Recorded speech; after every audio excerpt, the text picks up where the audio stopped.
जय हिंद दोस्तों, यूपीएससी 9 में आपका स्वागत है। जैसा कि आप देख रहे हैं, ये मिडिवल हिस्ट्री के दोस्तों किसके मिडिवल हिस्ट्री के नोट्स हैं, यानी कि जो मध्यकालीन भारत के प्रीलिम्स के लिए बहुत ही इम्पोर्टेंट, बहुत ही कंसाइज और बहुत ही क्रिप्स नोट हैं दोस्तों। यहाँ से बाहर शायद ही आपका क्वेश्चन आपके RO एग्जाम्स में, इवन आपका जो यूपी PCS होने वाला है वहाँ से बाहर नहीं जाएगा दोस्तों। मैं दावा कर रहा हूँ, अगर आप इनको मल्टीपल टाइम्स रिविज़न करेंगे। देखो, सबसे बड़ी बात क्या है, अगर आप रिवीजन नहीं कर रहे हैं, आप प्रैक्टिस बार बार नहीं कर रहे हैं, तो आप अपनी एक्यूरेसी को ब्रेक कर देंगे। एक्यूरेसी ब्रेक होगी तो आप एग्ज़ाम में कुछ एक मार्क्स से रह जाएंगे। तो आपकी जो एक्यूरेसी है वो ब्रेक नहीं होनी चाहिए। आप अपने आप को एफिशिएंट बनाओ, बेहतर बनाओ और थोड़ा सा स्मार्ट वर्क करो। तो हमने इस पर स्मार्ट वर्क किया हुआ है, आप बस इसको बार बार रिवाइज कर लो, रिवीजन कर लो। और एक और निवेदन है दोस्तों, जो हम इतना बता रहे हैं कि आप लाइक शेयर सब्सक्राइब तो प्लीज़ ज़रूर कीजिए। लाइक सब्सक्राइब कीजिए, ज़्यादा से ज़्यादा इसको शेयर करो, ज़्यादा से ज़्यादा इसको सब्सक्राइब करो। और अपना फ़ायदा हो रहा है, दूसरे का भी फ़ायदा कर दो, तो इसको शेयर भी कर दो दोस्तों, ठीक है। तो स्टार्ट करते हैं मध्यकालीन भारत के आपके prelims notes. This is very important for RO prelims, Uttarakhand PCS, UP PCS, whatever आप जो भी दे रहे हो, इवन UPSC के लिए भी ये जो नोट्स हैं बहुत ही इंपॉर्टेंट है दोस्तों। अब बात करते हैं, अब दिल्ली सल्तनत से पहले कौन कौन से आक्रमण दिल्ली सल्तनत पर हुए, कौन कौन से हुए दिल्ली सल्तनत पर 3 आक्रमण दोस्तों उससे पहले हुए थे। कौन कौन से? नंबर 1 आक्रमण हुआ था 710 AD में। 710 AD में दोस्तों, 710 या 11 के आसपास का आंकड़ा रहता है, ये कई बार कन्फ्यूजन कर देता है। अगर 710 है, 11 है, 12 आप जो भी हो, बड़े NCERT में 710-11 के आसपास दे रखा है। तो पहला आक्रमण हुआ मोहम्मद बिन कासिम ने दोस्तों। तो मोहम्मद बिन कासिम ही कम्स फ्रॉम द अरब दोस्तों। कहाँ से आया था? एक अरबियन था, एक अरब था, अरब का एक शासक था। तो मोहम्मद बिन कासिम अरब से आया हुआ था और he is defeated Raja of Kutch. तो मोहम्मद बिन कासिम ने दोस्तों राजा ऑफ कच्छ को हरा दिया। किसको? राजा ऑफ कच्छ को डिफीटेड दिया मोहम्मद बिन कासिम ने दोस्तों। उसके बाद 1025 AD में आया दोस्तों मोहम्मद ऑफ गजनी। क्या नाम था? महमूद ऑफ गजनी। गजनी आया, और गजनी दोस्तों कहाँ से आया था? गजनी एक तुर्की शासक था दोस्तों। कहाँ से आया? ये तुर्की से आया हुआ टर्किश शासक था महमूद गजनी दोस्तों। और महमूद गजनी डिस्ट्रॉयड द सोमनाथ दोस्तों। तो महमूद गजनी ने क्या किया? सोमनाथ मंदिर को डिस्ट्रॉय कर दिया दोस्तों। महमूद गजनी ने 1025 AD में एंटर किया, और वो सोमनाथ मंदिर जो गुजरात के सौराष्ट्र में पड़ता है, कहाँ पर है सोमनाथ मंदिर? गुजरात के सौराष्ट्र में। और उसको क्या किया? डिस्ट्रॉय कर दिया दोस्तों। और महमूद गजनी के साथ कुछ एक राइटर, कुछ एक इंडोलॉजिस्ट, कुछ एक ऐसे लोग आए जो कवि टाइप के थे, जैसे कि अल-बरूनी दोस्तों। अल-बरूनी महमूद गजनी के साथ भारत आया 11वीं सेंचुरी में। 11th सेंचुरी में Al-Biruni has comes in 11th century from the Mahmud Ghazni in the Turkish areas. किसके साथ? महमूद गजनी के साथ में। तो Al-Biruni comes with the Mahmud Ghazni from the Turkey दोस्तों। तो अल-बरूनी जो था वो फाउंडर था इंडोलॉजी का। उसने स्टडी की ब्राह्मण ग्रंथों की। उसके बाद उसने ट्रांसलेट किया यूक्लिड वर्क को, यानी कि महमूद गजनी के साथ आया हुआ अल-बरूनी ने यूक्लिड वर्क को संस्कृत में ट्रांसलेट किया। क्वेश्चन आता है किसने? तो अल-बरूनी ने क्या किया? जो बीज गणित का काम था, बीज गणित को संस्कृत में, यूक्लिड वर्क को संस्कृत में ट्रांसलेट करने का काम अल-बरूनी ने किया दोस्तों, ठीक है। उन्होंने एक बुक लिखी तहकीक-ए-हिंद। तहकीक-ए-हिंद पुस्तक आती है कई बार, तो ये बुक है किसकी? ये बुक है दोस्तों अल-बरूनी की दोस्तों। अल-बरूनी की बुक है। और Tahqiq-e-Hind is talking about religious, literary and the scientific tradition of India. उस समय का जो धार्मिक और उस समय का जो लिटरेरी वर्क था, उस समय का जो लिटरेरी वर्क था, और एक साइंटिफिक जो ट्रेडिशन था, वैज्ञानिक एक जो परंपरा थी, ट्रेडिशन था इंडिया की, उस समय की बात करती है तहकीक-ए-हिंद।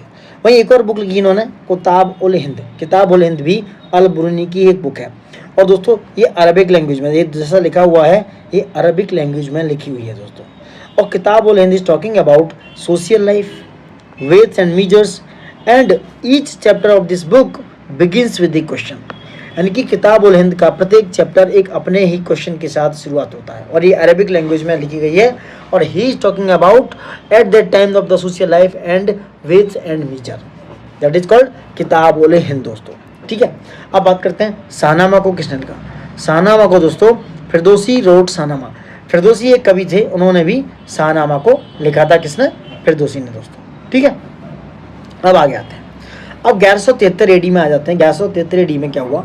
मोहम्मद गौरी दोस्तों, जो अफगानिस्तान का शासक था, अफगानिस्तान पर राज कर रहा था, इसने अफगानिस्तान को जीत लिया था। तो कौन? मोहम्मद गौरी दोस्तों। तो मोहम्मद गौरी अफगानिस्तान से आया हुआ था। ही केम थ्रू बोलन पास। और सबसे बड़ी बात है कि मोहम्मद गौरी कई बार पूछा हुआ है किस पास के थ्रू इंडिया पहुंचा, बोलन पास, खैबर पास, नाथुला पास और वगैरह वगैरह। तो बोलन पास के थ्रू मोहम्मद गौरी अफगानिस्तान से इंडिया आया दोस्तों, नॉट खैबर पास। और 1191 में आकर फर्स्ट बैटल ऑफ तराइन लड़ा दोस्तों। किसने? मोहम्मद गौरी ने पहला तराइन का युद्ध लड़ा। तराइन कहाँ पर है दोस्तों? तराइन आपके प्रेजेंट इंडिया में है। कहाँ पर पड़ता है? हरियाणा में। कहाँ पर? तराइन में। तराइन जो है हरियाणा में पड़ता है। और पहला तराइन का युद्ध 1191 में मोहम्मद गौरी ने किसके साथ? PRC यानी कि पृथ्वीराज चौहान के साथ लड़ा दोस्तों। और पृथ्वीराज चौहान इस युद्ध में जीत गए। Prithviraj Chauhan win this first battle of Tarain. इसने मोहम्मद गौरी को पृथ्वीराज चौहान ने हरा दिया दोस्तों 1191 में। उसके बाद आता है 1192 का मामला। सेकेंड बैटल ऑफ तराइन हुआ 1192 में। उसके एक साल बाद गौरी ने अपनी तरफ मिला दिया जयचंद को। जयचंद जो है उस समय कन्नौज के शासक थे। तो कन्नौज के शासक जयचंद को सेकेंड बैटल ऑफ तराइन में मोहम्मद गौरी ने अपनी तरफ मिला लिया। और इन दोनों ने मिलकर पृथ्वीराज चौहान को दोस्तों, PRC को, पृथ्वीराज चौहान को सेकेंड बैटल ऑफ तराइन में हरा दिया दोस्तों। सेकेंड बैटल ऑफ तराइन में हरा दिया किसने? मोहम्मद गौरी ने। उसके बाद होता है बैटल ऑफ चंदावर। कब होता है? 1194 ईस्वी में। बैटल ऑफ चंदावर यानी कि चंदावर का युद्ध 1194 में हुआ। गौरी ने जयचंद को भी 1194 में हरा दिया। जो 1192 में जयचंद, बेवकूफ जयचंद गौरी जी का साथ देकर 1192 में जो पृथ्वीराज चौहान को हराया, उन्होंने गौरी ने 1194 में जयचंद को खुद हरा दिया दोस्तों। And appointed his slave Qutbuddin Aibak. और मोहम्मद गौरी ने अपने जो गुलाम था, स्लेव था, कुतुबुद्दीन ऐबक को वहाँ पर अपॉइंट किया दोस्तों। ठीक है, वहाँ पर शासक बना दिया। वहीं बात करें PRC यानी कि पृथ्वीराज चौहान ने फाउंडेड किया किला रायपिथौरा। और Qila Rai Pithora is situated in the foundational city of the Delhi. Qila Rai Pithora is the first foundational city of Delhi. ठीक है, किसने इसकी स्थापना की? पृथ्वीराज चौहान ने दोस्तों। अब आते हैं दीवाने बिजारत। दीवाने बिजारत क्या है दोस्तों? दीवाने बिजारत एक फाइनेंस विभाग है। क्या है दोस्तों? फाइनेंस का विभाग है, जिसकी स्थापना की थी इल्तुतमिश ने। किसने? इल्तुतमिश ने दीवाने बिजारत की स्थापना की। और एक फाइनेंस विभाग है दोस्तों। वहीं दीवाने अर्ज की बात करें, दीवाने अर्ज एक सेना का विभाग है, आर्मी की देखरेख के लिए बनाया गया। बलबन के द्वारा इसको स्थापित किया गया था और आर्मी की देखरेख के लिए बनाया गया दोस्तों। वहीं दीवाने रियासत की बात करें, ये अलाउद्दीन खिलजी ने स्थापित किया। और मार्केट्स पे चेक रखने के लिए, मार्केट में देखभाल करने के लिए ये दीवाने रियासत बनाया गया दोस्तों। वहीं दीवाने मुस्तक राज की बात करें, दीवाने मुस्तक राज को भी अलाउद्दीन खिलजी ने बनाया दोस्तों। किसने? अलाउद्दीन खिलजी ने स्थापित किया। और दीवाने मुस्तक राज एक रेवेन्यू कलेक्शन डिपार्टमेंट था जो दीवाने मुस्तक राज देखता था। वहीं बात करते हैं दोस्तों कुछ और विभाग की। दीवाने कोई की बात करें, दीवाने कोई को मोहम्मद बिन तुगलक, जिसका सबसे लंबा कार्यकाल है, मोहम्मद बिन तुगलक, इसको MBT बोलते हैं शॉर्ट में। मोहम्मद बिन तुगलक ने दीवाने कोई को स्थापित किया और ये एग्रीकल्चर डिपार्टमेंट से रिलेटेड था दोस्तों।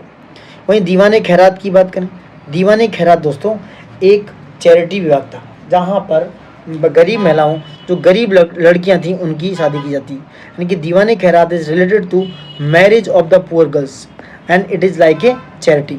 तो ये किसने, दीवाने खैरात किसने खोला? दीवाने खैरात जो है स्थापित किया था फिरोज तुगलक ने। किसने? फिरोज तुगलक ने दीवाने खैरात स्थापित किया दोस्तों। वहीं नेक्स्ट आते हैं दीवाने बंदगान की बात करें। दीवाने बंदगान दोस्तों फिरोज तुगलक के द्वारा स्थापित किया गया एक एम्प्लॉयमेंट ब्यूरो था। यानी कि दीवाने बंदगान में बहुत सारे गुलामों को रखने का प्रावधान था दोस्तों। और यहाँ पर एम्प्लॉयमेंट ब्यूरो की तरह काम किया जाता। और गुलामों को, सबसे ज़्यादा गुलाम किसके काल में थे? सबसे ज़्यादा स्लेव्स भाई फिरोज तुगलक के काल में। किसके काल में? फिरोज तुगलक के काल में ही सबसे ज़्यादा गुलाम हुआ करते थे दोस्तों। ठीक है, तो ये था एक तरीके का administrative system of army system and military system the सल्तनत ऑफ तुगलक, खिलजी और मुगल दोस्तों। मुगल नहीं, मतलब सल्तनत काल के ममलूक शासक थे जो गुलाम वंश वालों की दोस्तों। ठीक है, अब आगे बढ़ते हैं, आगे बात करते हैं दीवाने इस्तिकाक की बात करें दोस्तों। दीवाने इस्तिकाक क्या था? दीवाने इस्तिकाक दोस्तों ये फिरोज तुगलक के द्वारा, दीवाने इस्तिकाक फिरोज तुगलक के द्वारा स्थापित किया गया ओल्ड एज पेंशन विभाग था। यहाँ पर जो बुढ़े लोग थे उनके लिए पेंशन की व्यवस्था थी दीवाने इस्तिकाक में दोस्तों। ठीक है, दीवाने इस्तिकाक में क्या थी? ओल्ड एज पेंशन देने की व्यवस्था थी दोस्तों। वहीं बरीद ए ममालिक की बात करें दोस्तों, ये सिकंदर लोधी के द्वारा स्थापित किया गया एक इंटेलिजेंस ऑफिसर रखने का विभाग था। किसने? इंटेलिजेंस ऑफिसर रखने का विभाग होता था। बरीद ए ममालिक कहते थे इंटेलिजेंस ऑफिसर्स को। जो किसने स्थापित किया था? सिकंदर लोधी के काल में दोस्तों। ठीक है, अगर मैं डायनेस्टी का काल देख लूँ दोस्तों, तो पहले गुलामाई स्लेब्स, ठीक है, उसके बाद खिलजी वंश आता है। कौन सा? खिलजी वंश आता है। उसके बाद आता है आपका तुगलक वंश। तुगलक वंश के बाद आता है दोस्तों लोधी वंश। उसके बाद आता है सैयद वंश। और इस तुगलक वंश ने सबसे ज़्यादा लंबे समय तक काल किया, यानी कि इसका जो टाइम काल है, टाइम पीरियड है, सबसे लंबा है तुगलक दोस्तों। ठीक है, ये आपका टाइम क्रोनोलॉजी है दोस्तों। पहले स्लेब यानी कि गुलाम वंश, फिर खिलजी, फिर तुगलक, उसके बाद लोधी, उसके बाद सैयद वंश दोस्तों। ठीक है, सबसे कम जो कार्यकाल है वो खिलजियों का है। किसका? खिलजियों का दोस्तों। ठीक है, अब आते हैं कुछ एडमिनिस्ट्रेटिव सिस्टम पे। एडमिनिस्ट्रेटिव डिपार्टमेंट है, प्रशासनिक जो विभाग हैं उनकी बात करेंगे दोस्तों। प्रशासनिक विभाग क्या है दोस्तों, इनकी बात करते हैं। दीवाने जो वजारत था वो वित्त यानी कि फाइनेंस से रिलेटेड था। दीवाने वजारत फाइनेंस की देखरेख करने वाला एक विभाग था दोस्तों। आरएच की बात हम ऊपर कर चुके हैं, ये मिलिट्री यानी कि सेना की देखरेख करने वाला विभाग था। वहीं जो बंदगान थे दोस्तों, बंदगान विभाग होता था वो स्लेव्स और जो पीओडब्ल्यू होते हैं दोस्तों, स्लेव्स और पीओडब्ल्यू यानी कि प्रिजनर ऑफ वॉर्स होते हैं, उनकी देखरेख करने वाला और गुलामों की देखरेख करने वाला विभाग था। क्या नाम था इसका? क्या नाम था इसका? बंदगान। ठीक है दोस्तों, क्या था?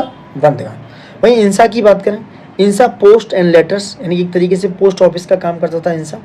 वहीं जो रिसालत था दोस्तों, रिसालत जो था, रिसालत आपका रिलीजन यानी कि धार्मिक विभाग से रिलेटेड था आपका रिसालत दोस्तों। कोई विभाग क्या था? ये आपका एग्रीकल्चर यानी कि कृषि से रिलेटेड था। मुनिया को दोस्तों स्पाई जासूस बोला जाता है। किसको? मुनिया को स्पाई यानी कि जासूस बोला जाता था, यानी कि ये जासूस का काम करते थे, उन्हें दोस्तों क्या बोला जाता था? मुनिया। ठीक है, आगे आते हैं मुस्तकराज। मुस्तकराज विभाग में दोस्तों ये टैक्स कलेक्शन का यानी कि जो आपका टैक्स था, कर को कलेक्शन करने का काम मुस्तकराज डिपार्टमेंट में होता था। काजी जो होता था जुडिशियल विभाग दिखता था। काजी जो है क्या था? न्यायिक व्यवस्था दिखता था दोस्तों। ठीक है, तो ये सारे विभाग हो गए। अब दिल्ली सल्तनत की समरी की बात करते हैं। अब आ जाते हैं दिल्ली सल्तनत की समरी। देखो बहुत इंपॉर्टेंट है, इनको बार बार पढ़िए। अगर आपको और डिटेलिंग करना है तो हम बाद में बताते हैं दोस्तों, बाकी का इससे बाहर नहीं आएगा क्योंकि डायरेक्ट क्वेश्चन ऐसे ही आते हैं। ऐसे ही पूछा जाएगा कि दिल्ली कैपिटल को किसने बनाया, चालीसा की स्थापना किसने की, इक्ता सिस्टम किसने बनाया। जैसे कि मैं उत्तराखंड के पेपर देख रहा था, उसमें इक्ता सिस्टम की बात की गई है। तो इस तरह के क्वेश्चन अराइज होते हैं खासकर स्टेट पीसीएस में दोस्तों। अब इल्तुतमिश की बात करें, इल्तुतमिश ने क्या किया दोस्तों? इल्तुतमिश ने मेड दिल्ली कैपिटल। ये कह रहे हैं कि Iltutmish has made Delhi capital, यानी कि इल्तुतमिश ने लाहौर से दोस्तों, क्योंकि कुतुबुद्दीन ऐबक लाहौर से शासन कर रहा था, तो लाहौर से राजधानी कहाँ स्थापित की? दिल्ली में। ये की इल्तुतमिश ने दोस्तों। जो लाहौर में कुतुबुद्दीन ऐबक शासन कर रहा था, वहाँ से राजधानी दिल्ली स्थानांतरित की गई इल्तुतमिश के काल में दोस्तों। वहीं चालीसा को किसने स्थापित किया? चालीसा को जो चहलगामी बोला जाता है, चहलगामी जिसमें 40 नोबल्स होते थे, उनको स्थापित करने का काम इल्तुतमिश ने किया दोस्तों। इक्ता सिस्टम को भी एस्टेब्लिश किया किसने? इल्तुतमिश ने। इक्ता सिस्टम भी इल्तुतमिश के काल में स्थापित हुआ था दोस्तों। इक्ता सिस्टम जो है एक तरीके से लैंड रेवेन्यू सिस्टम होता है दोस्तों, लैंड से रिलेटेड सिस्टम होता है। और इल्तुतमिश के काल में दोस्तों टंका जैसे कि सिल्वर और जीतल यानी कि कॉपर, ऐसे सिक्के भी छापे गए, ऐसे सिक्के भी ढाले गए दोस्तों। कौन से? टंका जिसको सिल्वर बोला गया और जीतल जिसको कॉपर बोला गया, ये सिक्के भी इल्तुतमिश के काल में ही दोस्तों ढाले गए दोस्तों। इनको टकसाल बनाया गया, इनको ढाला गया इल्तुतमिश के काल में दोस्तों। ठीक है, अब आते हैं आपके बलबन पे। बलबन की बात करते हैं। देखो बलबन बड़ा ही स्ट्रिक्ट था, बड़ा ही सेंट्रलाइज सिस्टम बनाया इसने। बलबन ने बहुत ज़्यादा सेंट्रलाइज सिस्टम बनाया, बहुत ही स्ट्रिक्ट आदमी था। ठीक है, और बलबन ने बहुत सारे हार्ड डिसीजंस लिए एक तरीके से सेंट्रलाइज करने के लिए, अपने पास ताकत को रखने के लिए। इसने खुद को खुदा जैसा मान लिया, यानी कि कहता कि राजा जो है खुदा के बराबर होता है, ऐसा बलबन ने माना। अब बात करते हैं चालीसा की पावर जो थी उसको ब्रोक किया, उसको ख़त्म कर दिया बलबन ने। बलबन ने जो चालीसा यानी कि जो चहलगामी थी, इसको स्थापित किया था इल्तुतमिश ने, उसको ब्रोक किया बलबन ने दोस्तों। किसने? बलबन ने। वहीं दीवाने अर्ज यानी कि एक विभाग बनाया दीवाने अर्ज, जो किसने एस्टेब्लिश किया था? दीवाने अर्ज दोस्तों एक तरीके का सैनिक विभाग था, सैनिक विभाग था, सैनिकों की देखरेख के लिए बनाया गया विभाग था। उसकी स्थापना की थी बलबन ने। नौरोज एक तरीके का फारसी त्यौहार है दोस्तों। कैसा? फारसी त्यौहार है। ऐसे त्योहारों को लागू करने का काम बलबन को जाता है। सिजदा एंड प्रबोस यानी कि सिजदा यानी कि दंडवत प्रणाम करना और जो राजा है, किंग है, उसके हाथों को छूना, इस तरह की प्रथा जो फारसी इराकी तरीके से होती थी, इस तरह की प्रथा भी बलबन के काल में स्थापित की गई थी दोस्तों। ठीक है, अब आते हैं आपके अलाउद्दीन खिलजी पे दोस्तों। किस पे? अलाउद्दीन खिलजी। अब क्या है, अलाउद्दीन खिलजी ने एक स्टैंडिंग आर्मी रखी, एक लंबी आर्मी रखी दोस्तों, और वो अपने दास को सैलरी देते थे कैश में। Alauddin Khilji has been paid the salary in cash, यानी कि वो ज़मीन लैंड के बदले कैश में देते थे दोस्तों। किसमें? कैश में सैलरी पे करते थे। दाग एंड हुलिया सिस्टम भी लागू किया अलाउद्दीन खिलजी ने। कौन सा? दाग एंड हुलिया सिस्टम। वहीं पहला मेजरमेंट ऑफ लैंड भी किसने शुरुआत की? ये भी अलाउद्दीन खिलजी के काल में स्टार्ट हुआ। मार्केट के जो चेक्स एंड स्पाइसीज थे, मार्केट में क्या प्रॉब्लम्स हैं, मार्केट स्टेबलाइजेशन करना, मार्केट को सुधारीकरण करना, ये काम किया अलाउद्दीन खिलजी ने दोस्तों। वहीं अमीर खुसरो अलाउद्दीन काल के, अलाउद्दीन खिलजी के टाइम से एक बहुत बड़े कवि हैं दोस्तों। ठीक है, तो अमीर खुसरो अलाउद्दीन खिलजी के टाइम से एक बहुत बड़े पोएट रहे हैं दोस्तों, अलाउद्दीन खिलजी के टाइम से। कौन? अमीर खुसरो। अब बात करते हैं मोहम्मद बिन तुगलक की दोस्तों। किसकी? मोहम्मद बिन तुगलक। मोहम्मद बिन तुगलक पे आ जाते हैं, देखते हैं इनका क्या है। देखो, मोहम्मद बिन तुगलक ने दोस्तों इब्न बतूता मोहम्मद बिन तुगलक के काल में ही मोरक्को से, कहाँ से? मोरक्को से। इब्न बतूता जो मोरक्को था, अफ्रीकन यात्री था, मोरक्को से आया हुआ इब्न बतूता मोहम्मद बिन तुगलक काल में ही आया था, और इसने दीवाने कोही एक एग्रीकल्चर डिपार्टमेंट की स्थापना भी मोहम्मद बिन तुगलक के समय की, दीवाने कोई विभाग की। वहीं सोंदर और तकावी जो एग्रीकल्चर लोन होते थे, याद रखना ऐसे क्वेश्चन आते हैं, सोंदर और तकावी दोस्तों, ये जो एग्रीकल्चर लोन है, इनको भी मोहम्मद बिन तुगलक के काल में दिया गया, यानी कि एग्रीकल्चर लोन्स को प्रोवाइड किया गया मोहम्मद बिन तुगलक के काल में। अब आते हैं आपके फिरोज तुगलक पे दोस्तों। इन्होंने एकता को हेरिडिटी बना दिया। उससे पहले एकता सिस्टम दोस्तों वंशानुगत नहीं था, हेरिडिटरी नहीं था, लेकिन फिरोज तुगलक ने इस सिस्टम को हेरिडिटरी बना दिया। ठीक है, और सोल्जर्स को ये पेड करते थे लैंड दोस्तों, कैश नहीं देते थे। जैसा कि अलाउद्दीन खिलजी जो सोल्जर होती थी, सेना के जो सिपाही होते थे, उनको कैश में अपनी उनकी सैलरी पेड करते थे, बट फिरोज तुगलक ने लैंड देना शुरू कर दिया, यानी कि लैंड का एक भाग दे दिया था, जिससे सैनिक अपनी रखरखाव, अपनी ज़रूरतों की चीज़ें पूरी करते थे दोस्तों। और फिरोज तुगलक ने जजिया को ब्राह्मण और वुमेन्स के लिए भी एक्सटेंड कर दिया, यानी कि जजिया ब्राह्मण्स और वुमेन्स पे भी फिरोज तुगलक के काल में लगा दिया गया दोस्तों। इनके काल में एक कवि थे जिनका नाम था जियाउद्दीन बर्नी, राइटर थे, लेखक थे। इन्होंने लिखी तारीख फिरोसाई और फतवाए जहांदीरी दोस्तों। फतवाए जहांदीरी और तारीख फिरोसाई जियाउद्दीन बर्नी ने किसके काल में? फिरोज तुगलक के काल में ही लिखी दोस्तों। ठीक है, अब आ जाते हैं दिल्ली सल्तनत पे, बात करते हैं दिल्ली सल्तनत की दोस्तों। अगर देखा जाए 4 से 5 यानी कि 4 of 5 दिल्ली सल्तनत डायनेस्टीज वर टर्किश, यानी कि 5 में से जो 4 दिल्ली की डायनेस्टीज हैं, वंश हैं, वो टर्किश हैं, जो तुर्क हैं, जो कहाँ से? तुर्की से आए हुए हैं दोस्तों। एक्सेप्ट लोधी वंश को छोड़कर, क्योंकि लोधी जो है अफगान शासक थे, अफगान वंश से आए हुए हैं दोस्तों। बाकी की जो 4 डायनेस्टीज हैं वो दिल्ली की टर्किश वंश से रिलेटेड है। कहाँ से? टर्की से दोस्तों।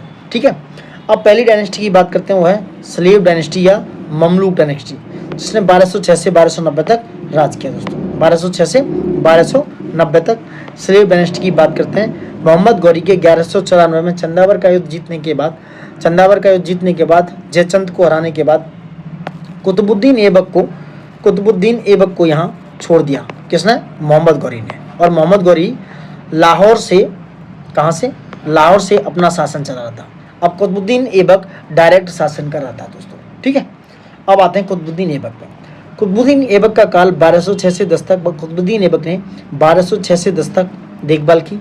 और कुतुब मीनार जो महरौली में स्थापित है, इसकी स्थापना भी कुतुबुद्दीन ऐबक ने की। इसका जो बेसमेंट एरिया है वो कुतुबुद्दीन ऐबक ने बनवाया, और इसके जो 3 फ्लोर हैं इल्तुतमिश ने बनवाए। चौथा और 5वां जो फ्लोर है कुतुब मीनार का दोस्तों, वो फिरोज तुगलक के द्वारा, किसके द्वारा? फिरोज तुगलक के द्वारा बनवाया गया दोस्तों। कौन सा? चौथा और 5वां फ्लोर दोस्तों। ठीक है, वहीं अलाई दरवाज़ा की बात करें, अलाई दरवाजे को दोस्तों इसमें ऐड किया अलाउद्दीन खिलजी ने कुतुब मीनार कॉम्प्लेक्स में महरौली में दोस्तों। Alai Darwaza is added by Alauddin Khilji in Qutub complex Mehrauli. वहीं पहला इंडियन मोनूमेंट की बात करें, it made by Islamic methods of construction, तो ये कुतुब मीनार पहला इस्लामिक मेथड से बनाया हुआ मोनूमेंट था। आफ्टर सूफी संत ख्वाजा कुतुबुद्दीन बख्तियार काकी, यानी कि जो है कुतुबुद्दीन ऐबक ने, जो सूफी संत थे ख्वाजा कुतुबुद्दीन बख्तियार काकी, उनके बाद 2 और मस्जिदों का, 2 और मॉस्क का निर्माण कराया। एक थी 2.5 दिन का झोंपड़ा जो अजमेर में है, दूसरी थी कुब्बत उल इस्लाम दोस्तों, कहाँ, जो दिल्ली में स्थापित है दोस्तों। वहीं कुतुबुद्दीन ऐबक को लाख बख्श यानी कि लाखों का दान देने वाला कहा जाता था, और इसके जो पैट्रन राइटर्स थे यानी कि जो संरक्षक थे इसके काल में, जिनको पैट्रोन प्राप्त था, वो थे हसन उन निजामी। क्या नाम था? हसन उन निजामी दोस्तों। हसन उन निजामी जो कुतुबुद्दीन ऐबक के काल में थे, उन्होंने लिखा ताज उल मसीर। ताज उल मसीर हसन उन निजामी के द्वारा लिखी गई पुस्तक है। वहीं फखरुद्दीन ने लिखा तारीख मुबारक शाही। किसने? फखरुद्दीन रॉट तारुक मुबारक शाही। जो तारीख मुबारक शाही है दोस्तों, वो क्या है? फखरुद्दीन ने लिखी दोस्तों। और ये भी क्या थे? पैट्रॉन्स थे कुतुबुद्दीन ऐबक के। और देख, हाँ, और Qutubuddin Aibak has been died while playing polo. Polo खेलते समय कुतुबुद्दीन ऐबक की मृत्यु हो गई 1210 में, ऐसा माना जाता है दोस्तों। ऐसा बोला जाता है कि 1210 में कुतुबुद्दीन ऐबक पोलो खेलते हुए उसकी मृत्यु हो गई। ठीक है, अब आते हैं हम इल्तुतमिश पे। ठीक है, इल्तुतमिश पे आते हैं। 1210 से 1235 का काल है। ठीक है, इसका जो टाइम पीरियड है 1210 से 35 का। अब लाहौर से दिल्ली कैपिटल बनाया इल्तुतमिश के काल में, इन प्लेस ऑफ लाहौर। और रियल फाउंडर ऑफ दिल्ली सल्तनत इल्तुतमिश को बुलाया था, यानी कि real founder Iltutmish was the real founder of Delhi सल्तनत। ठीक है, और वहीं इसने अपॉइंट किया तुर्कान चैलगानी, जिसे चालीसा बोला जाता था, जैसे कि ऊपर बात की, जिसमें 40 नोबल होते थे दोस्तों। 40 नोबल, उन्हें उमरा बोला जाता था। क्या? उमरा। और उलेमा जो होते थे वो ऑर्थोडॉक्स इस्लामी स्कॉलर्स होते थे, जिन्हें बहुत ज़्यादा इस्लाम के बारे में जानकारी होती थी। वहीं इसने क्या किया? मंसूर यानी कि जो ट्रिब्यूट भेजती था खलीफा को, टर्की के खलीफा को, यानी कि जो ट्रिब्यूट भेजने का काम भी इल्तुतमिश ने किया। यानी कि इल्तुतमिश सेंट मंसूर, मंसूर एक तरीके का ट्रिब्यूट है, एक तरीके का मतलब नजराना है, जो खलीफा को भेजा टर्की में। और दीवाने बिजारत जो कि एक फाइनेंस विभाग था, उसकी भी स्थापना की थी किसने? इल्तुतमिश ने दोस्तों। और Iltutmish has been introduce iqtadari system. और इक्तादारी सिस्टम क्या था? उस समय नॉन हेरिडेटरी था, यानी कि वंशानुगत नहीं था। और ये दोस्तों FST फिरोज शाह तुगलक के काल में इसको हेरिडेटरी बना दिया गया। फिरोज शाह तुगलक के काल में नॉन हेरिडेटरी था, मिलिट्री और रिवेन्यू पर्पज से दोस्तों।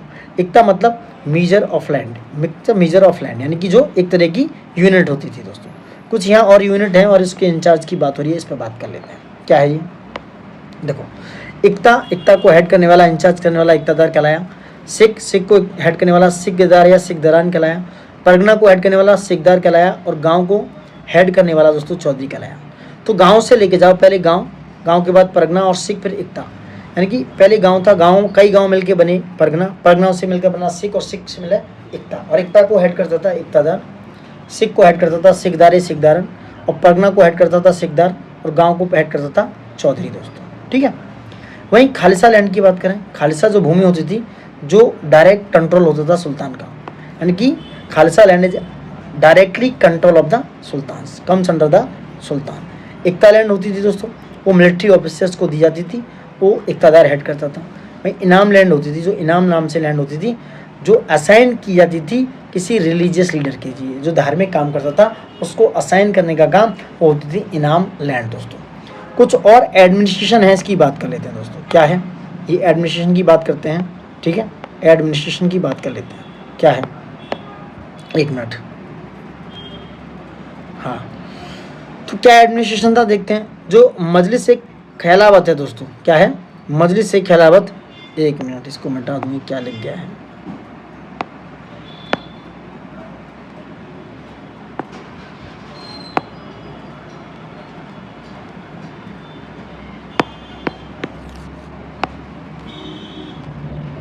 ठीक है, चलो हटाओ इसको।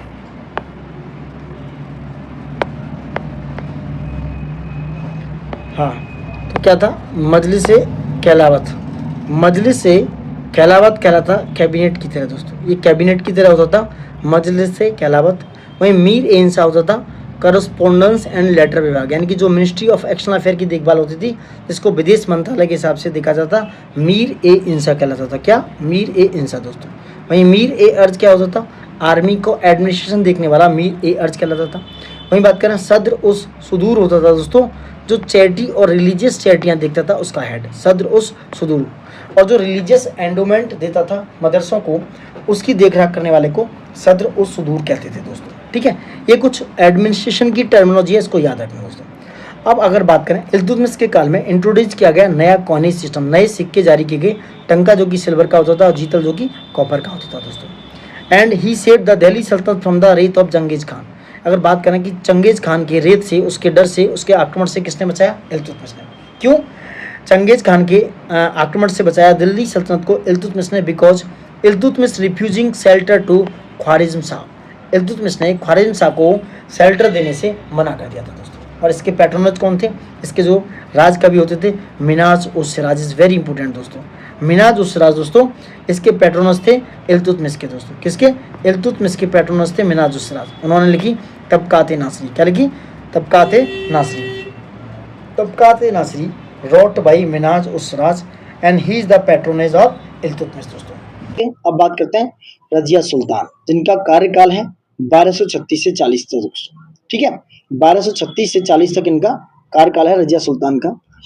और अल्तुनिया रजिया लव स्टोरी भी बात करेंगे, याकूत उनका जो स्लेब था उसकी भी बात करेंगे दोस्तों। ठीक है, सबसे पहली बात, रजिया सुल्तान स्लेब डायनेस्टी यानी कि जो ममलूक डायनेस्टी दोस्तों, जो गुलाम वंश था, स्लेब डायनेस्टी की पहली महिला शासक थी।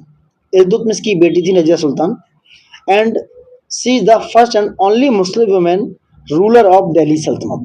दिल्ली सल्तनत की पहली रूलर थी रजिया सुल्तान दोस्तों। ठीक है, Razia was nominated by Iltutmish as his successor, क्योंकि इल्तुतमिश ने रजिया को अपना सक्सेसर नियुक्त किया, नॉमिनेट किया दोस्तों, क्योंकि उसकी जो एडमिनिस्ट्रेटिव स्किल्स थी, तो उसकी प्रशासनिक क्षमता थी, उसकी बहुत बेहतर थी दोस्तों। ठीक है, face strong opposition from the चहलगानी। चहलगानी का बहुत सारा अपोज था। चहलगानी जैसे हम बात कर चुके हैं, ग्रुप ऑफ 40 नोबल्स यानी कि 40 नोबल्स का एक ग्रुप जिसे चहलगानी बोला गया। टर्किश नोबल से जो 40 लोगों का एक ग्रुप था, चहलगानी बोला गया दोस्तों। वो नहीं चाहते थे, who did not want a woman on the throne, वो किसी महिला को उस पद पर नहीं चाहते थे। ये उस समय की बात कर रहे हैं दोस्तों, आज से करीब करीब 700-800 साल पहले की बात हो रही है, 800 साढ़े 800 साल पहले की। तब सोच सकते हो कि महिलाओं की स्थिति के बारे में क्या राय रही होगी दोस्तों। एडमिनिस्ट्रेशन की बात करें रजिया सुल्तान की, she was very efficient and the just ruler and he has the encourage merit over aristocracy, like appointed Jamaluddin Yakut. Jamaluddin Yakut जिसकी मैं बात कर रहा था, he was the Razia Sultan slave. Yakut जो था वो रजिया सुल्तान का गुलाम था। इसका नाम था पूरा, लिख देता हूँ, जमाल, JAML, जमाल उद्दीन याकूत। जमालुद्दीन याकूत पूरा नाम था रजिया सुल्तान के गुलाम का दोस्तों। ठीक है, ठीक है। नेक्स्ट था इसका डाउनफॉल क्यों हुआ। डाउनफॉल की जो टर्किश थी, कुछ टर्किश थे, उन्होंने रिबेल कर दिया, आंदोलन कर दिया। Some rebellion led by Turkish nobles, जिन्होंने आंदोलन कर दिया रजिया के खिलाफ।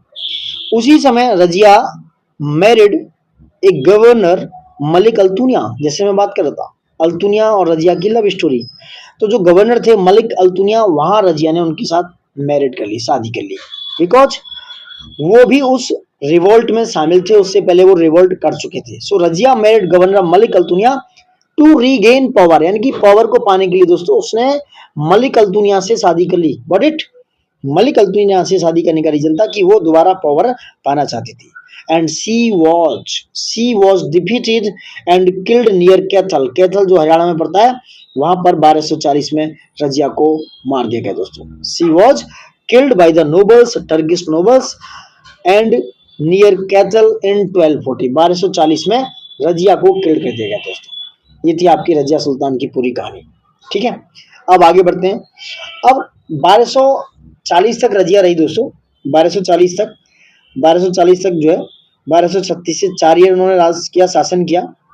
लेकिन आगे बात करते हैं दोस्तों, अब उसके बीच में बहुत सारे रूलर्स आए जिनकी बात करेंगे हम। मैं एक मिनट इसको थोड़ा सा बड़ा कर देता हूँ। 1240 से लेके ना 66 तक बहुत सारे रूलर्स ने राज किया, जिसमें 1246 से 66 तक एक रूलर थे जिनका नाम है नसरुद्दीन शाह। नसरुद्दीन शाह जो थे ये डिफैक्टो रूलर थे उस समय 1240 से 66 तक, यानी कि 20 ईयर्स। और इनका जो वजीर था वो था गयासुद्दीन बलबन। किसका, अगर पूछा जाए कि गयासुद्दीन बलबन किसका वजीर था, तो नसरुद्दीन शाह का वजीर था। Nasiruddin Shah was the de facto ruler and Ghiyasuddin Balban was the wazir of the Nasiruddin Shah और his time period was the 1246 to 66, 1246 से 66 तक दोस्तों। ठीक है, तो बहुत सारे आफ्टर रजिया सुल्तान के बाद इनस्टेबल, अगर मैं बात करूं तो इनस्टेबल किंग आए, उन्होंने राज किया, इनस्टेबल राज किया। जैसे बहुत सारे वीक सक्सेसर थे। एक था रुकुद्दीन फरूज, याद रखना, रुकुद्दीन फिरोज, ठीक है, मुजुद्दीन बहराम, अलाउद्दीन मसूद एंड नासिरुद्दीन महमूद। ये नासिरुद्दीन शाह की बात कर रहे हैं। उसके बाद आते हैं गयासुद्दीन बलबन दोस्तों। कौन आते हैं? गयासुद्दीन बलबन आते हैं, जो पावरफुल नोबल थे। क्वेश्चन ये कि क्या गयासुद्दीन बलबन चहलगानी का हिस्सा थे, चालीसा का हिस्सा थे? ऑब्वियस है दोस्तों, वो नोबल्स में था, गयासुद्दीन बलबन था। तो Ghiyasuddin Balban was a powerful noble become naib and then sultan. पहले वो रीजेंट था यानी कि नायब था, बाद में गयासुद्दीन बलबन कौन बन गया दोस्तों? बाद में वो सुल्तान बन गया दिल्ली का। क्या 1266 से 86 तक 20 ईयर्स के लिए सुल्तान कौन था? गयासुद्दीन बलबन। ठीक है, अब गयासुद्दीन बलबन हैज इंट्रोड्यूस सजदा दोस्तों। क्या? सजदा उन्होंने इंट्रोड्यूस किया। सजदा और पैबोस, मैं डिलीट कर देता हूं आपको अगर नहीं दिख रहा होगा, थोड़ा बड़ा करता हूं। सजदा जो था, सजदा और पैबोस जैसी जो है परंपराएं गयासुद्दीन बलबन ने शुरू की। सजदा होता था एक प्रोस्ट्रेशन दोस्तों, यानी कि जो राजा था उसके हाथों को चूमना।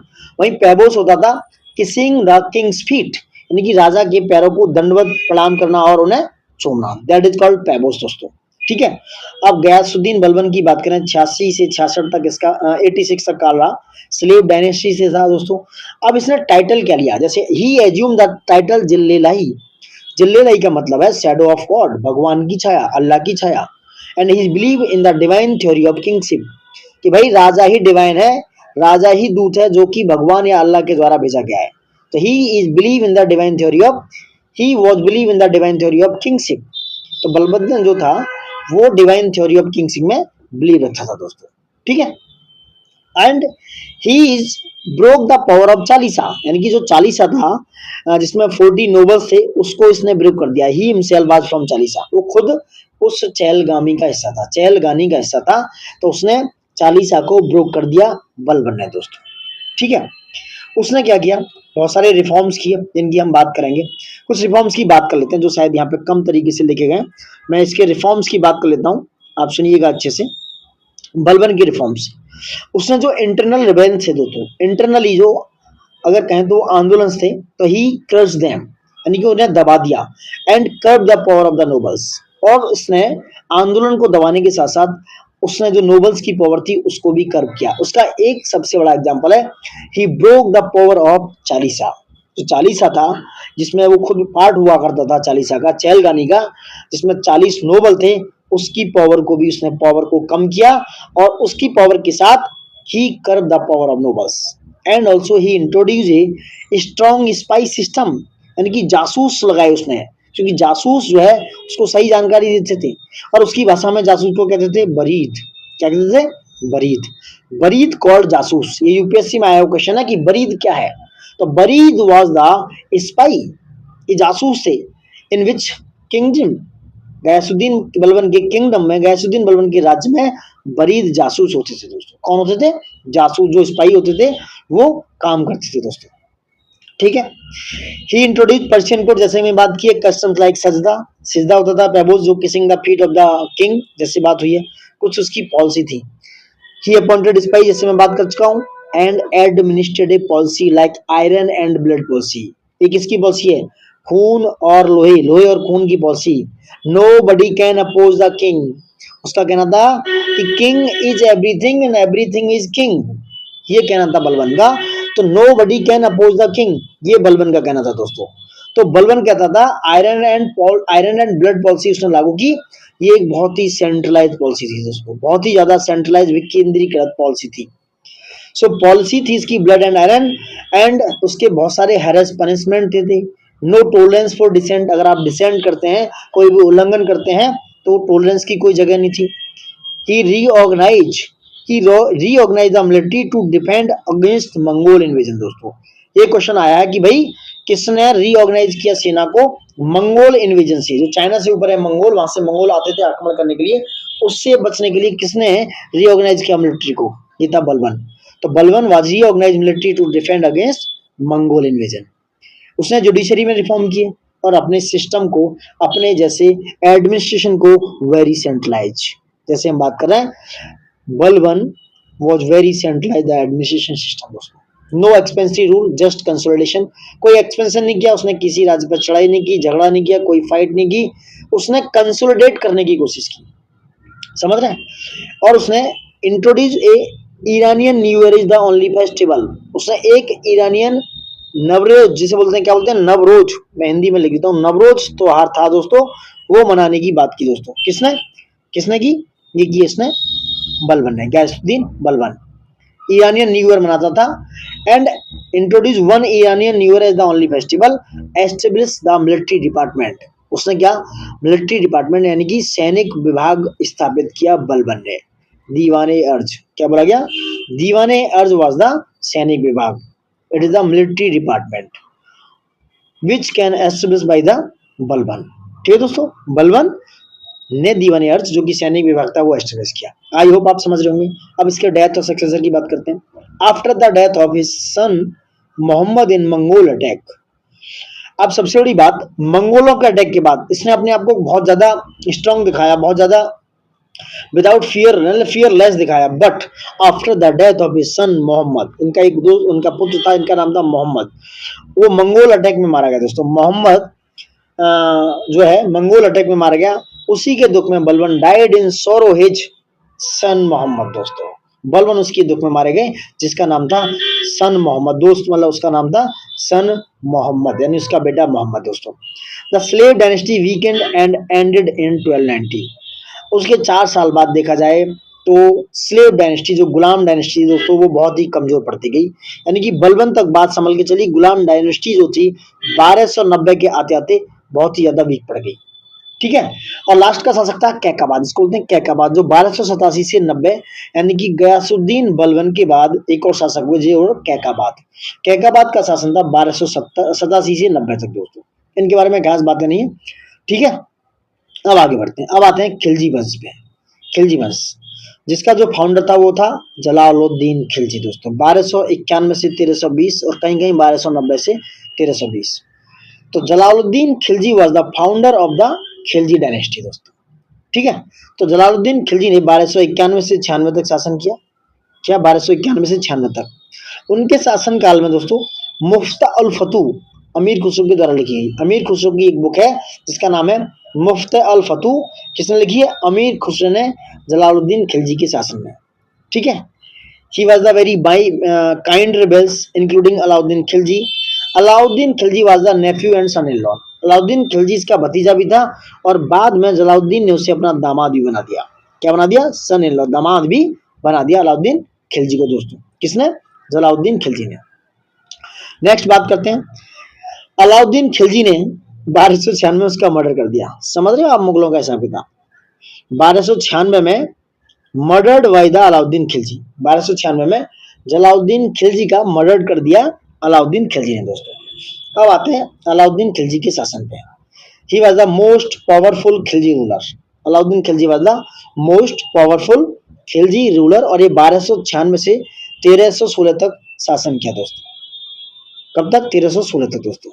ठीक है। इसने बहुत सारे डिफीट किए राजपूत राज, उनकी बात करेंगे बाद में। पर ये जलालुद्दीन का भतीजा और संदा, जैसे मैंने बताया, आर्मी पे बात कर लेते हैं। अलाउद्दीन खिलजी ने आर्मी के बारे में क्या क्या बातें की, मिलिट्री रिफॉर्म क्या क्या की दोस्तों।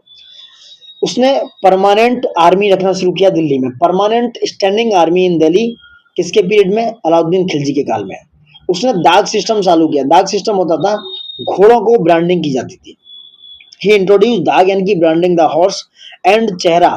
चेहरा मतलब होता था जो हुलिया या चेहरा, जो फेस डिस्क्रिप्शन होता था to prevent corruption in the army. यानी कि हुलिया या चेहरा होता था जिससे वह करप्शन को रोका जा सके। तो उसने इंट्रोड्यूस किए दाग एंड चेहरा।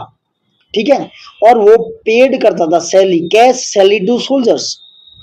ठीक है। यानी कि he was the only one ruler which can paid the salary in cash instead of land.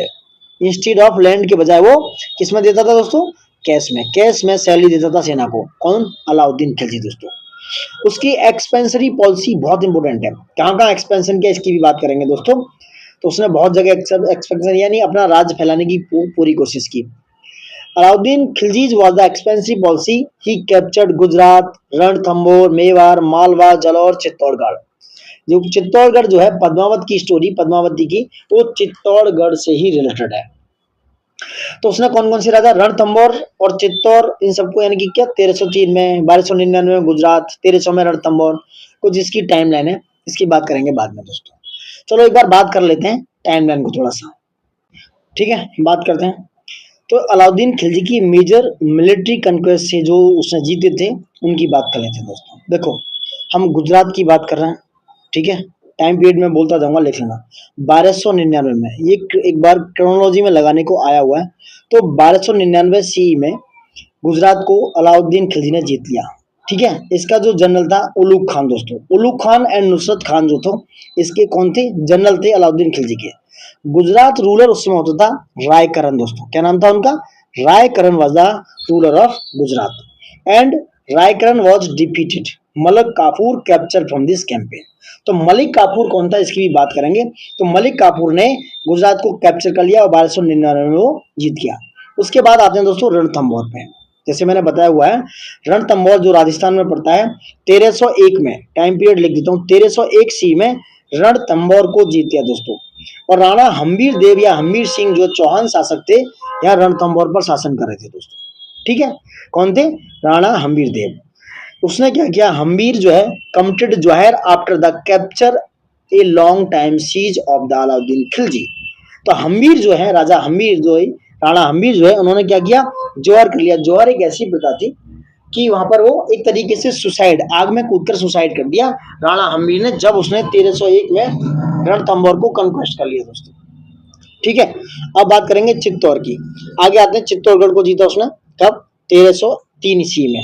Mewar में पड़ता है चित्तौड़गढ़, उसने जीता, यानी कि ये वाला चित्तौड़, वो चित्तौड़गढ़ अलग है, ये चित्तौड़ की बात करेंगे, मेवाड़ वाले की। चित्तौड़ को जीता, एक मिनट में डिलीट कर दूं सारी चीजें।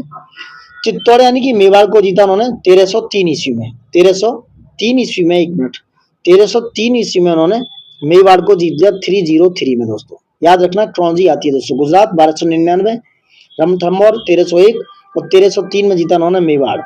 और मेवाड़ पर उस समय शासन कर रहे थे राणा रतन सिंह। राणा रतन सिंह दोस्तों गोहिला डायनेस्टी से थे।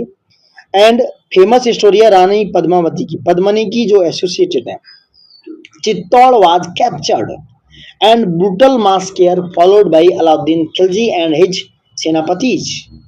तो 1303 में इस मेवाड़ और चित्तौड़ को जीत लिया गया दोस्तों। अब बात करते हैं मालवा की। मालवा पे आ जाओ। मालवा को इन्होंने विजय किया 1305 में। 1305 सी में मालवा को जीता। किसने जीता, सेंट्रल इंडिया में पड़ता है, मध्य प्रदेश का पार्ट है मालवा। किसने जीता, अलाउद्दीन खिलजी ने। Alauddin Khilji defeated the Parmar rulers.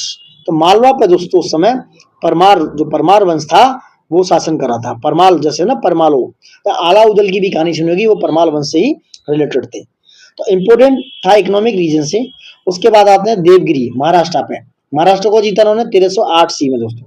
तब एक मिनट में बता देता हूँ, इसमें नहीं गिवन है किसको। देवगिरी जो है महाराष्ट्र में पड़ता है, देवगिरी, देवगिरी आपका पड़ता है महाराष्ट्र में, और इसको जीता 1308 में दोस्तों सॉरी।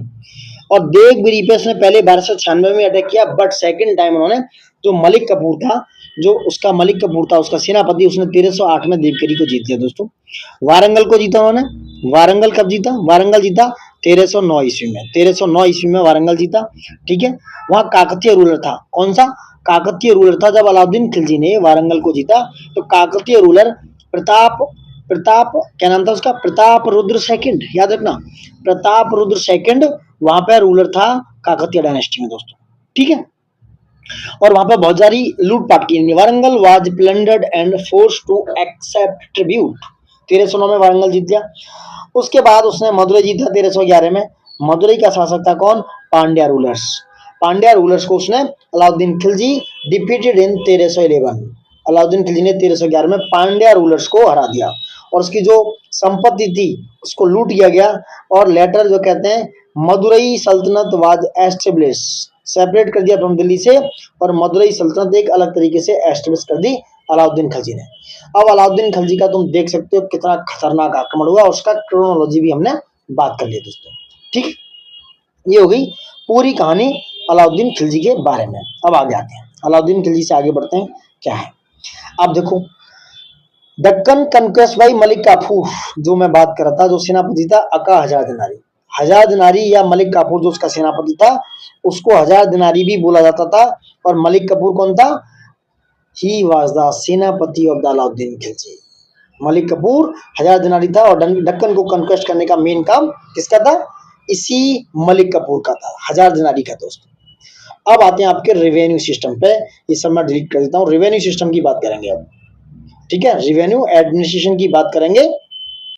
क्या है, देखो, रेवेन्यू एडमिनिस्ट्रेशन की बात करेंगे, भूल जाता हूँ मैं ये सब करना बिना। रेवेन्यू एडमिनिस्ट्रेशन क्या है, एक मिनट। रेवेन्यू एडमिनिस्ट्रेशन जो है अलाउद्दीन के टाइम का, ठीक, लैंड मीजर करना शुरू किया। लैंड को मीजरमेंट करना, मतलब तरीके से माप शुरू की उसने, किसने? अलाउद्दीन खिलजी ने। और share of state fix, state का जो शेयर था वो फिक्स किया। He was the first sultan to start measurement of land. Alauddin Khilji पहला सुल्तान था जो लैंड को मीजरमेंट करने का काम शुरू किया दोस्तों। ठीक है, उसने कुछ जो चीजें थी फिक्स प्राइस किए for essential goods, essential goods के लिए फिक्स प्राइस किए, जैसे कि हम बात कर रहे हैं। ठीक है, खर्च नाम का एक टैक्स था, इंक्रीज किया 50%। खराज, खराज एक टैक्स होता था जो इंक्रीज किया 50% तक दोस्तों। खराज किस पे लगता था, ये बाद में बात करेंगे। खराज टैक्स इंक्रीज बाई 50%। दीवाने मुस्तकराज, दीवाने मुस्तकराज एक डिपार्टमेंट जो रेवेन्यू कलेक्शन का, यानी कि राजस्व को इकट्ठा करने का काम करता था, वो दीवाने मुस्तकराज एस्टेब्लिश किया अलाउद्दीन खिलजी ने।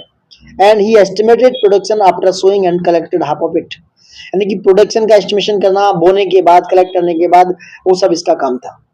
फिक्स मार्केट कॉस्ट, जैसे कि मैंने बात की, जो all commodities market control by Sahana. Sahana एक तरीके से उसने नियुक्त किया अधिकारी था, सहाना इसे बोलते थे, सहाना। और फिक्स प्राइस की जो कमोडिटीज थी, जो एसेंशियल गुड्स थे उनकी मार्केट में दोस्तों। अब जो मार्केट ऑफिसर था उसे सहाना ए मंडी बोला गया। सहाना ए मंडी वही है ये जो मार्केट ऑफिसर होता था दोस्तों।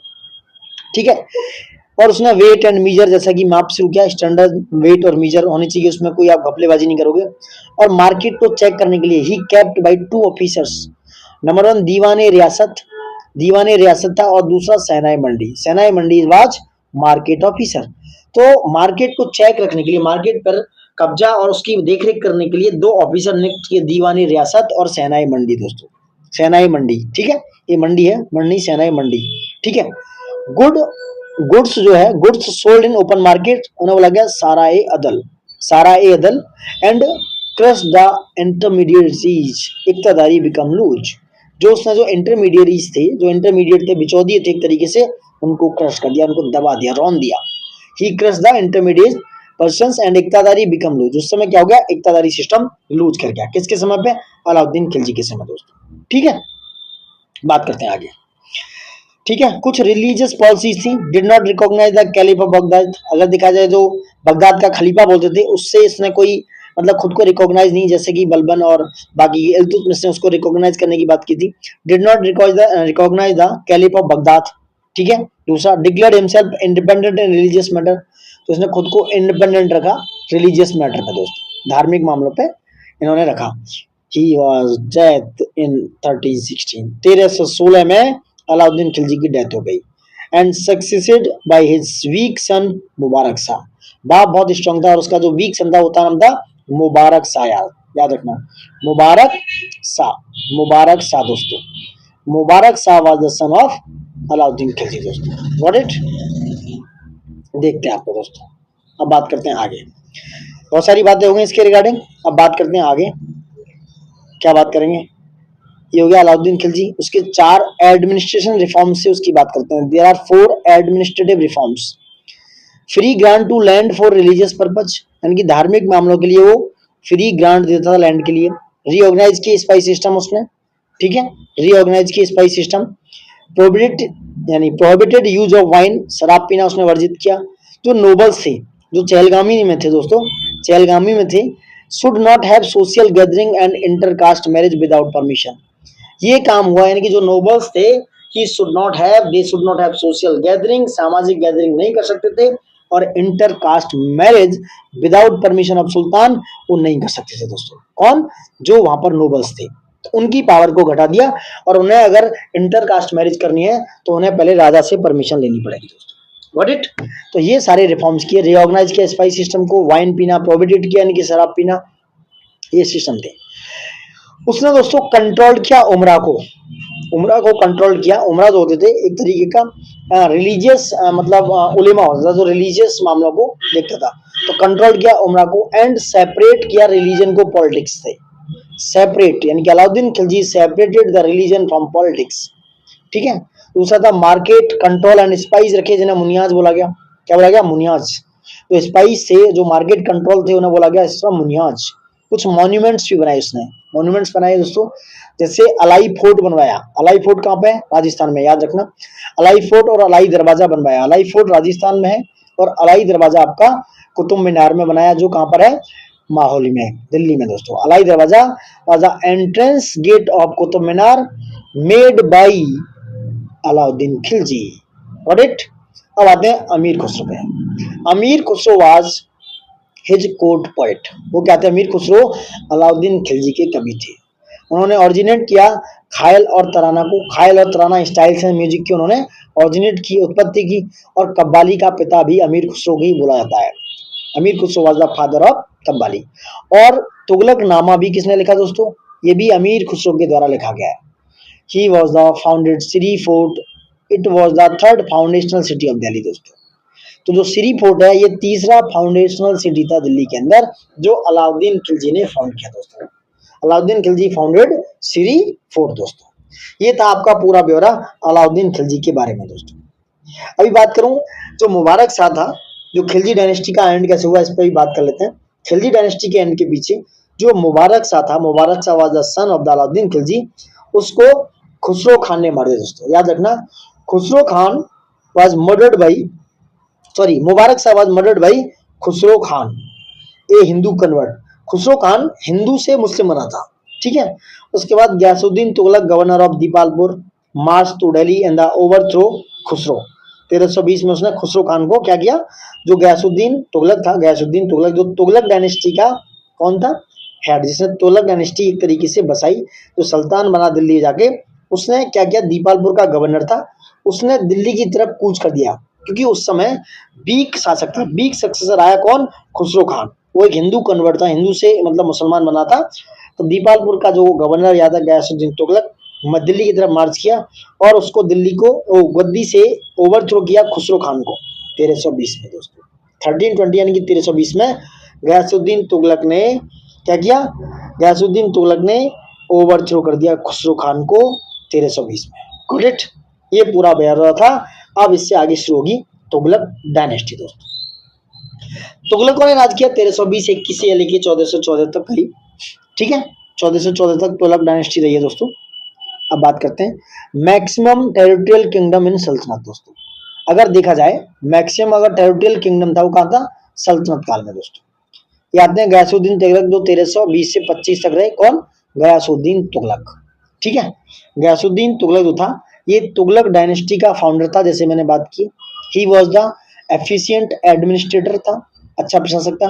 और सबसे बड़ी बात, गयासुद्दीन तुगलक ने जैसे ये देख रखा है तुगलकाबाद फोर्ट भी बनवाया, इरिगेशन वर्क भी कराया, ठीक है। अब बात करेंगे बाद में दोस्तों। तो गयासुद्दीन तुगलक ने जो खराज था, खराज दोस्तों एक टैक्स था, इसकी बाद में डिटेल में बात करेंगे, उसको 33% कर दिया, घटाकर 50% था ये खराज, 50% से घटाकर उन्होंने कितना किया? 33% कर दिया खराज tax. Ghiyasuddin Tughlaq decrease the खराज टैक्स टू 33% फ्रॉम 50%। और उसने गयासुद्दीन ने इरिगेशन वर्क किया, तुगलकाबाद फोर्ट बनाया दिल्ली में, not in good terms with the Nizamuddin Auliya. Nizamuddin Auliya क्या थे दोस्तों? एक चिश्ती सेंट थे, सूफी सेंट थे चिश्ती संप्रदाय के। Did not like pompous life of sultan, यानी कि जो लग्जरियस लाइफ थी सुल्तान की, वो चिश्ती सेंट जो निजामुद्दीन औलिया थे वो पसंद नहीं करते थे। तो not in good terms with Nizamuddin Auliya. Nizamuddin Auliya जो थे किसके कंटेम्परेरी थे? निजामुद्दीन औलिया गयासुद्दीन तुगलक के ही टेम्परेरी थे दोस्तों, कंटेम्परेरी थे सॉरी। और गयासुद्दीन तुगलक जो है 1325 में डाइड बाई एक्सीडेंट। कब? 1325 में 1325 में गयासुद्दीन तुगलक मर गया दोस्तों। व्हेन ए वुडन पवेलियन बोलते हैं, कैसे मरा वो?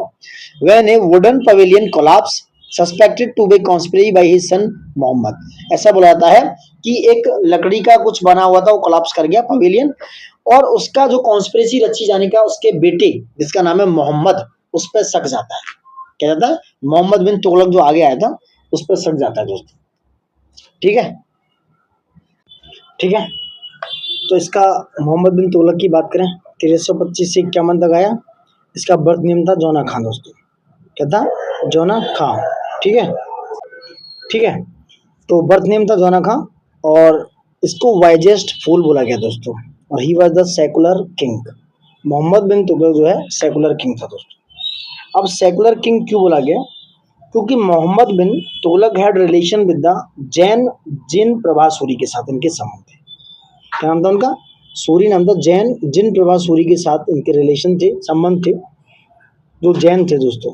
दूसरा, ही was the first sultan of the drink Ganga water and celebrate Holi. तो मोहम्मद बिन तुगलक पहला सुल्तान था दोस्तों जिसने गंगा का पानी पिया, जल पिया सॉरी, और सेलिब्रेट किया होली को दोस्तों। होली जो फेस्टिवल था हिंदुओं का, उसको सेलिब्रेट किया, और गंगा जल पीने वाला पहला शासक था मोहम्मद बिन तुगलक दोस्तों। ठीक है, इसके कुछ और टाइटल्स थे, इनकी बात कर लेते हैं। जैसे इसका एक टाइटल था उलुग खां, अल सुल्तान जिल्ली अला, इस तरह से कुछ टाइटल थे दोस्तों इसके। ठीक है, अल सुल्तान जिल्ली अला इसका टाइटल था। इब्न बतूता जो है मोरक्को का एक यात्री था जो इसी के काल में आया, इसने उसको काजी बना दिया। Ibn Battuta came from Morocco Africa, और उसको इसने काजी बना दिया। और इब्न बतूता के द्वारा रेहला लिखा गया दोस्तों। क्या लिखा गया? Rihla. Wrote about Tughlaqs rain not about society. तो रेहला में कई बार पूछा जाता है कि सोसाइटी के बारे में, वहाँ के एडमिनिस्ट्रेशन के बारे में, वहाँ के सोशल इश्यूज के बारे में बातें नहीं, उसने तुगलक के शासन के बारे में बात की रेहला में। किसने? इब्न बतूता ने दोस्तों। ठीक है, और गयासुद्दीन तुगलक इसका बाप था। अबुल मजाहिद इसका निकनेम था। ठीक है, पूरा नाम था इसका मलिक फखरुद्दीन जोना खां। क्या नाम था? मलिक फखरुद्दीन जोना खां, इसका पूरा नाम था मोहम्मद बिन तुगलक का दोस्तों। वही बात करें, इसके बहुत सारे रिवोल्ट हुए इसके काल में, उस पर नहीं जाएंगे कि बहुत सारे रिवोल्ट हुए हैं। अब बर्नी ने डिस्क्राइब किए इसके 5 मेजर पॉलिसीज मोहम्मद तुगलक की, जो ये 5 कंट्रोवर्शियल डिसीजन थे, इनकी बात करने वाला था मैं, जो ये बर्नी ने डिस्क्राइब की 5 कंट्रोवर्शियल डिसीजन। ठीक है, जो डिस्क्राइब किए बर्नी के द्वारा दोस्तों। पहला, इंक्रीज टैक्सेशन इन दुआब, जो गंगा यमुना का दुआब है वहां इसने टैक्स बढ़ा दिया दोस्तों। Increase in Doab tax. Agri reforms किए, यानी कि एग्रीकल्चर में रिफॉर्म्स किए। गेव चीप लोन, यानी सस्ते लोन दिए। सोनदार, यानी कि जो मिसयूज किया गया पीपल के द्वारा। सोनदार एक तरीके से तकावी ऋण था, लोन था जो दिया गया और लोगों ने उसका मिसयूज किया दोस्तों। दूसरा, इसने ट्रांसफर किया कैपिटल दिल्ली से दौलताबाद, यानी कि Mohammad bin Tughlaq transfer the capital from Delhi to Daulatabad, जो देवगिरी है, to make capital in centre of kingdom and back due to water scarcity. और वहां से वापस भी आया क्योंकि पानी की कमी पड़ने के बाद फिर वहां से वापस आ गया। और इसने जो 1327 ईस्वी में, ये याद रखना, टाइम लाइन जरूर याद रखो, ट्रांसफर किया कैपिटल दिल्ली से दौलताबाद 1327 ईस्वी में। तब 1327 ईस्वी में इसने अपनी राजधानी शिफ्ट की, कहां से? दिल्ली से दौलताबाद, यानी कि देवगिरी। ठीक है, फरिश्ता के हिसाब से देखा जाए तो his adviser suggested that Ujjain can be made the capital, but he was more familiar with Devagiri, क्योंकि देवगिरी में वो रहा होगा, कुछ भी रहा होगा, तो वो फैमिलियर था उसके से। नेक्स्ट था, तीसरा क्या था? उसने टोकन करेंसी जारी की। टोकन करेंसी ब्रास, यानी कि जो ब्रास की करेंसी थी, मेड किया 1 टंका इज इक्वल टू 1 जीतल, यानी टंका को और जीतल के बराबर उसने करेंसी जारी की। एक्सपीडिशन ऑफ खुरासान, जो खोरासान था वहां उसने क्या किया? अपने एक्सपीडिशन भेजी कराची में दोस्तों, सेंट्रल एशिया की बात कर रहा हूँ। और जो खुरासान यानी कि कराची में जो नीचे दिया है, वहां पे जो है, वहां पे इन्होंने एक्सपीडिशन भेजे, ये इसको महंगे पड़ गए। खुरासान का आक्रमण महंगा पड़ गया। उसके बाद कराची में एक्सपीडिशन भेजी जो हिमाचल प्रदेश में हेड टू क्रॉस हिमालय है। हिमालय को क्रॉस करने के बाद ये सब इसको बहुत ज्यादा महंगा पड़ गया दोस्तों। ठीक है, पहला सुल्तान था ये मोहम्मद बिन तुगलक, जिसने इंट्रोड्यूस किया था टेंडर करेंसी 1330 ईडी में, यानी कि 1330 में टेंडर को जारी किया और करेंसी बनाने का ठेका दे दिया दोस्तों ने। ठीक है, और वहीं खुरासान का जो कैंपेन था वो बहुत इसको महंगा पड़ा, जो सेंट्रल एशिया में है वो इसको बहुत ही एक्सपेंसिव पड़ा दोस्तों। वही 1337 में उसने कराईचल, जैसे मैं बात की थी, कराईचल का कैंपेन किया, जो कुल्लू कांगड़ा यानी हिमाचल में सिचुएटेड है दोस्तों। कब क्या, ये 1337 ईस्वी में। तो ये इसके 5 कंट्रोवर्शियल डिसीजन थे जो मोहम्मद तुगलक ने लिए दोस्तों। ठीक है, ठीक है। और वहीं बर्नी के हिसाब से जो इसने दुआब में टैक्स बढ़ाया दोस्तों, कई बार आ जाता है, तो the land tax Doab area by 10 और 20 times, while the Firishta tells about 3 और 4 times increase in land tax. फरिश्ता ने बताया कि वो 3 और 4 टाइम्स इंक्रीज कर दिया लैंड टैक्स को दोस्तों। तो ये सारी कहानी थी मोहम्मद बिन तुगलक से दोस्तों। उसने दीवाने कोई डिपार्टमेंट खेला, एग्रीकल्चर से रिलेटेड है ये, यानी कृषि विभाग से रिलेटेड एक विभाग खोला, इसका नाम रखा गया दीवाने कोई दोस्तों। ठीक है, ठीक है। वो एक अच्छा कैलीग्राफर भी था, पोएट भी था मोहम्मद बिन तुगलक। ठीक है, आगे आते हैं। घरी टैक्स था उसने। घरी एक तरीके का था घर पे लगाया जाना, हाउस टैक्स होता था। वहीं चराई करता, जो पाश्चर टैक्स होता था। चराई मतलब पशुओं पर चारागाह में लगने वाला टैक्स होता था, उसे बोलते थे पाश्चर टैक्स। तकाबी एंड सौंदार होते थे, जो किसानों को लोन दिया जाता था, उन्हें तकाबी और सौंदार बोला गया। उसने कैश क्रॉप यानी कॉमर्शियल क्रॉप जैसी चीजों को एनकरेज किया, और तुगलकाबाद को बिल्ड करने का हाथ जाता है मोहम्मद बिन तुगलक को, जिसे बोलते हैं MBT। किसको जाता है? मोहम्मद बिन तुगलक को तुगलकाबाद बिल्ड करने का पूरा श्रेय जाता है दोस्तों, पूरा क्या जाता है? श्रेय जाता है। ठीक है, वहीं 1333 से 47 में इब्न बतूता आया, एक अफ्रीकन ट्रेवल था। ठीक है, किसके काल में? मोहम्मद बिन तुगलक के काल में आया दोस्तों। ठीक, और भी बहुत सारी चीजें हैं, इसकी बात बाद में करेंगे। अब आते हैं नेक्स्ट फिरोज तुगलक पे दोस्तों। कौन है नेक्स्ट? फिरोज तुगलक, जो 1351 से 88 तक शासन किया इन्होंने, फिरोज तुगलक। ठीक है, फिरोज तुगलक की बात करेंगे 1351 से 1388। इनका नाम था, ओरिजिनल नेम कमालुद्दीन फिरोज। क्या नाम था? कमालुद्दीन कमालुद्दीन कमालुद्दीन फिरोज, FIRO। ठीक है, कमालुद्दीन फिरोज। इनका जन्म 1309 में हुआ। ठीक है, इन्होंने सैयद ए सलातिन, क्या नाम है? सैयद ए सलातिन नाम का टाइटल रखा। He received this title from खलीफा। तो फिरोज तुगलक ने ये टाइटल कहां से लिया? ये टाइटल लिया खलीफा से, सैयद उस सलातिन दोस्तों। क्या है? सैयद उस सलातिन, SALATIN, सैयद उस सलातिन, खलीफा से लिया गया टाइटल है दोस्तों। ठीक है, किसने दिया ये? फिरोज तुगलक ने दोस्तों। आगे आते हैं 1345 में फिरोज तुगलक एक ट्रस्टी काउंसिल बनाया दिल्ली में। 1345 में उसने एक ट्रस्टीशिप काउंसिल बनाई, कहाँ पर? दिल्ली में दोस्तों। ठीक है, वहीं बात करते हैं तारीख फिरोजशाही। तारीख फिरोजशाही लिखी गई है दोस्तों, किसने लिखी? इसी के काल में फिरोज तुगलक के द्वारा तारीख फिरोजशाही लिखी गई है दोस्तों। जिस उसकी क्या है, इसकी तारीख फिरोजशाही की बात कर रहा हूँ दोस्तों। ठीक है, next, Firoz astronomical observatory at Firozabad. वो वहां पर एक ऑब्जर्वेटरी भी क्या किया? एस्टेब्लिश किया। कहाँ पे? फिरोजाबाद, जो दिल्ली फिरोजा कोटला बनता है जो वहां पर दोस्तों। और फुतुहात फिरोजशाही जो है, इसकी बायोग्राफी है दोस्तों। कौन सी?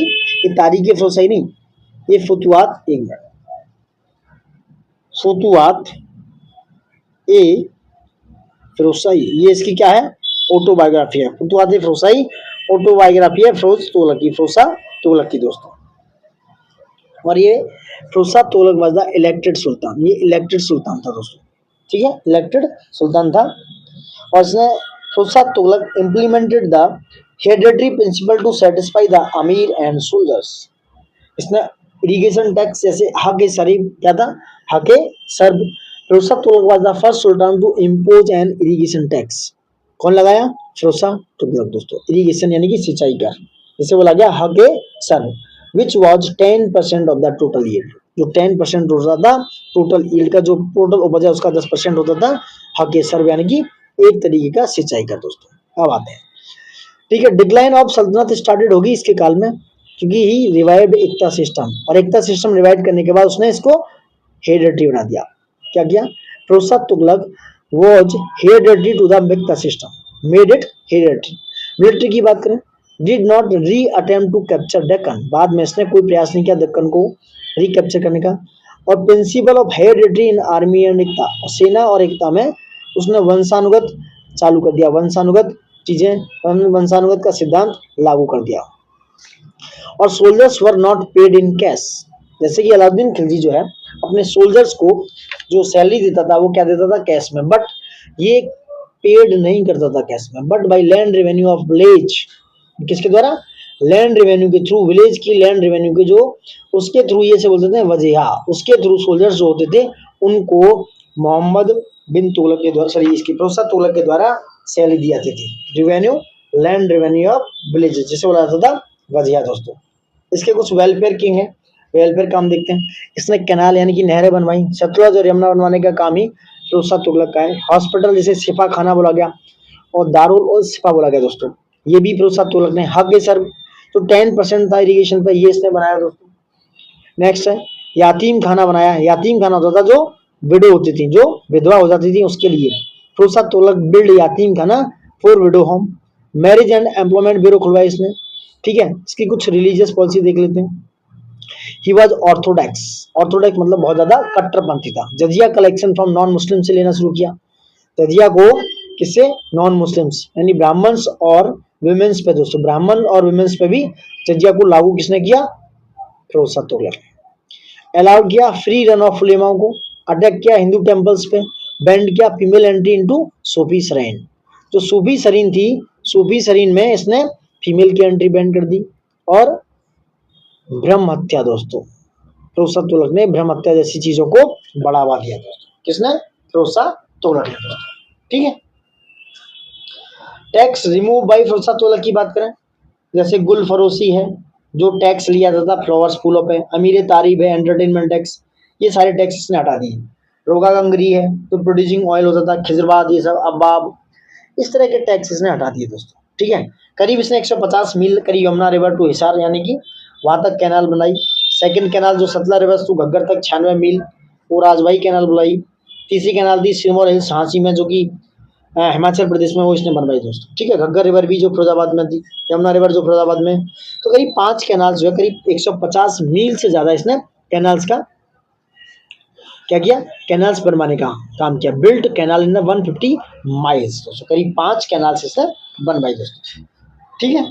जजिया टैक्स को इसने क्या किया, जजिया tax was a religious tax and जजिया tax was first impose in India by the Mohammad बिन कासिम। याद रखना, मोहम्मद बिन कासिम ने पहले जजिया टैक्स क्या किया, पहली दफा इम्पोज किया मोहम्मद बिन कासिम। प्रोसा तुगलक इम्पोज जजिया tax on Brahmin also. Akbar ने एबोलिश किया जजिया टैक्स, बट औरंगजेब ने बाद में लगा दिया। अब इसके बाद जो है जजिया टैक्स औरंगजेब लगाएगा, तो औरंगजेब है, उससे पहले अकबर ने उस जजिया टैक्स को हटा दिया था कि जो अकबर था वो बहुत ज्यादा लिबरल था दोस्तों।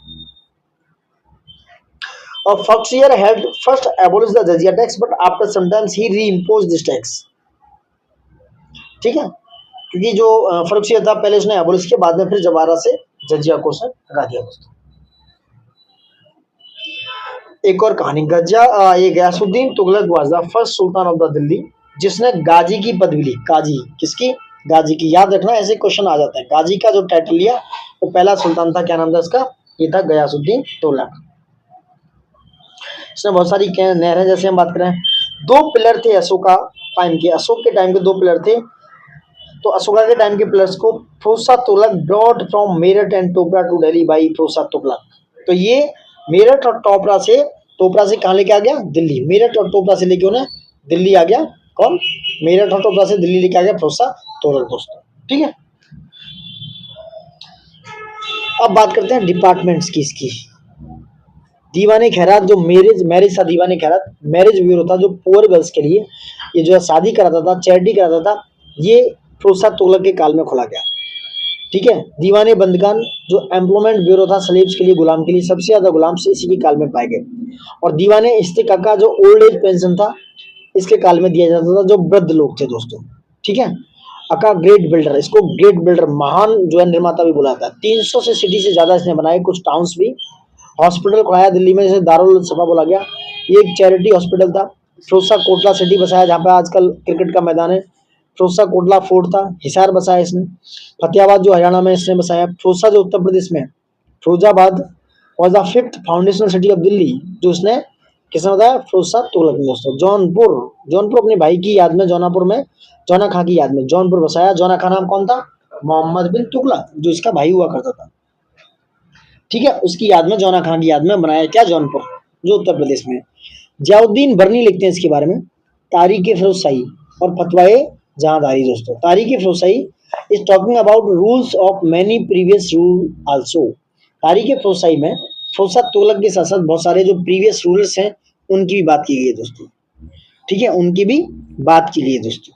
ठीक है, ये सब बात की गई है किसकी, फिरोज तुगलक की बात की गई है तारीख फिरोज शाही में दोस्तों। वहीं फतवाए जहांगीरी में एडमिनिस्ट्रेशन और एथिक्स की भी बात की गई दोस्तों। किसकी, एडमिनिस्ट्रेशन और एथिक्स की बात भी फतवाए जहांगीरी में, किसमें, फतवाए जहांदारी में की गई है दोस्तों। जियाउद्दीन बरनी ने इनके बारे में लिखा और जियाउद्दीन बरनी ने तारीख फिरोज शाही और फतवाए जहांगीरी दोनों लिखी है दोस्तों। ठीक है, और बात कर लेते हैं और इसके बारे में क्या है।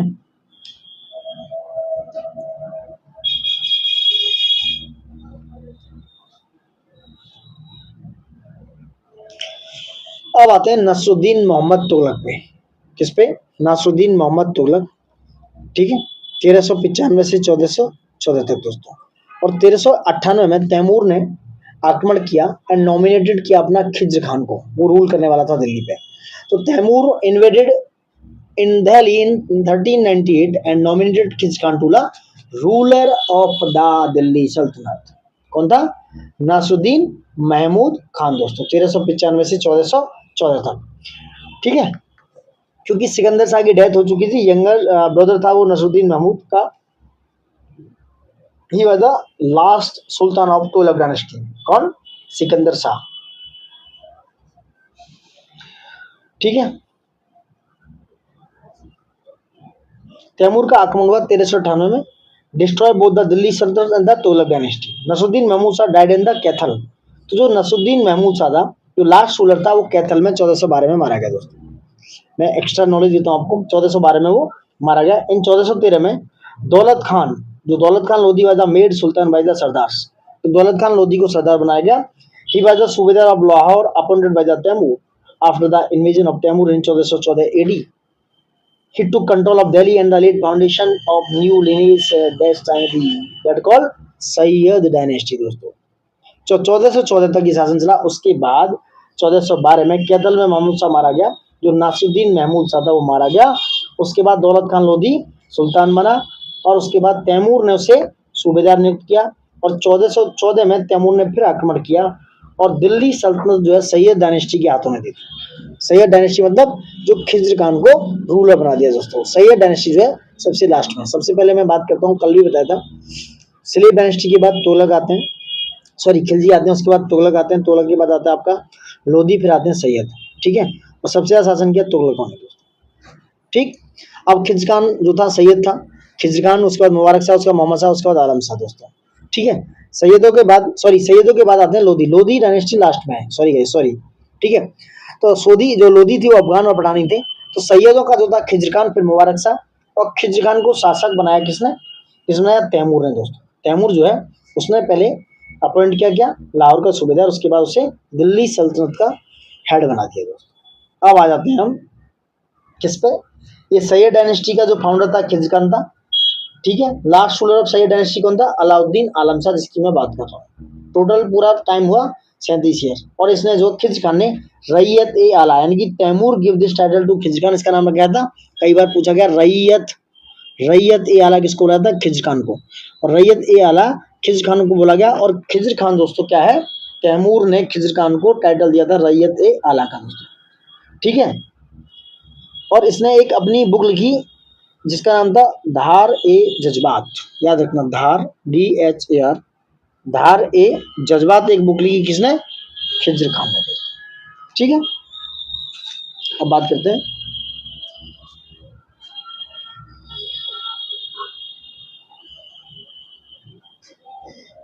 ये सब सैयद डायनेस्टी के बारे में बहुत ज्यादा नहीं पूछा जाता क्योंकि बहुत कुछ ऐसा किया नहीं, बहुत ज्यादा लंबा शासन था। अब आते हैं लोधीज पे।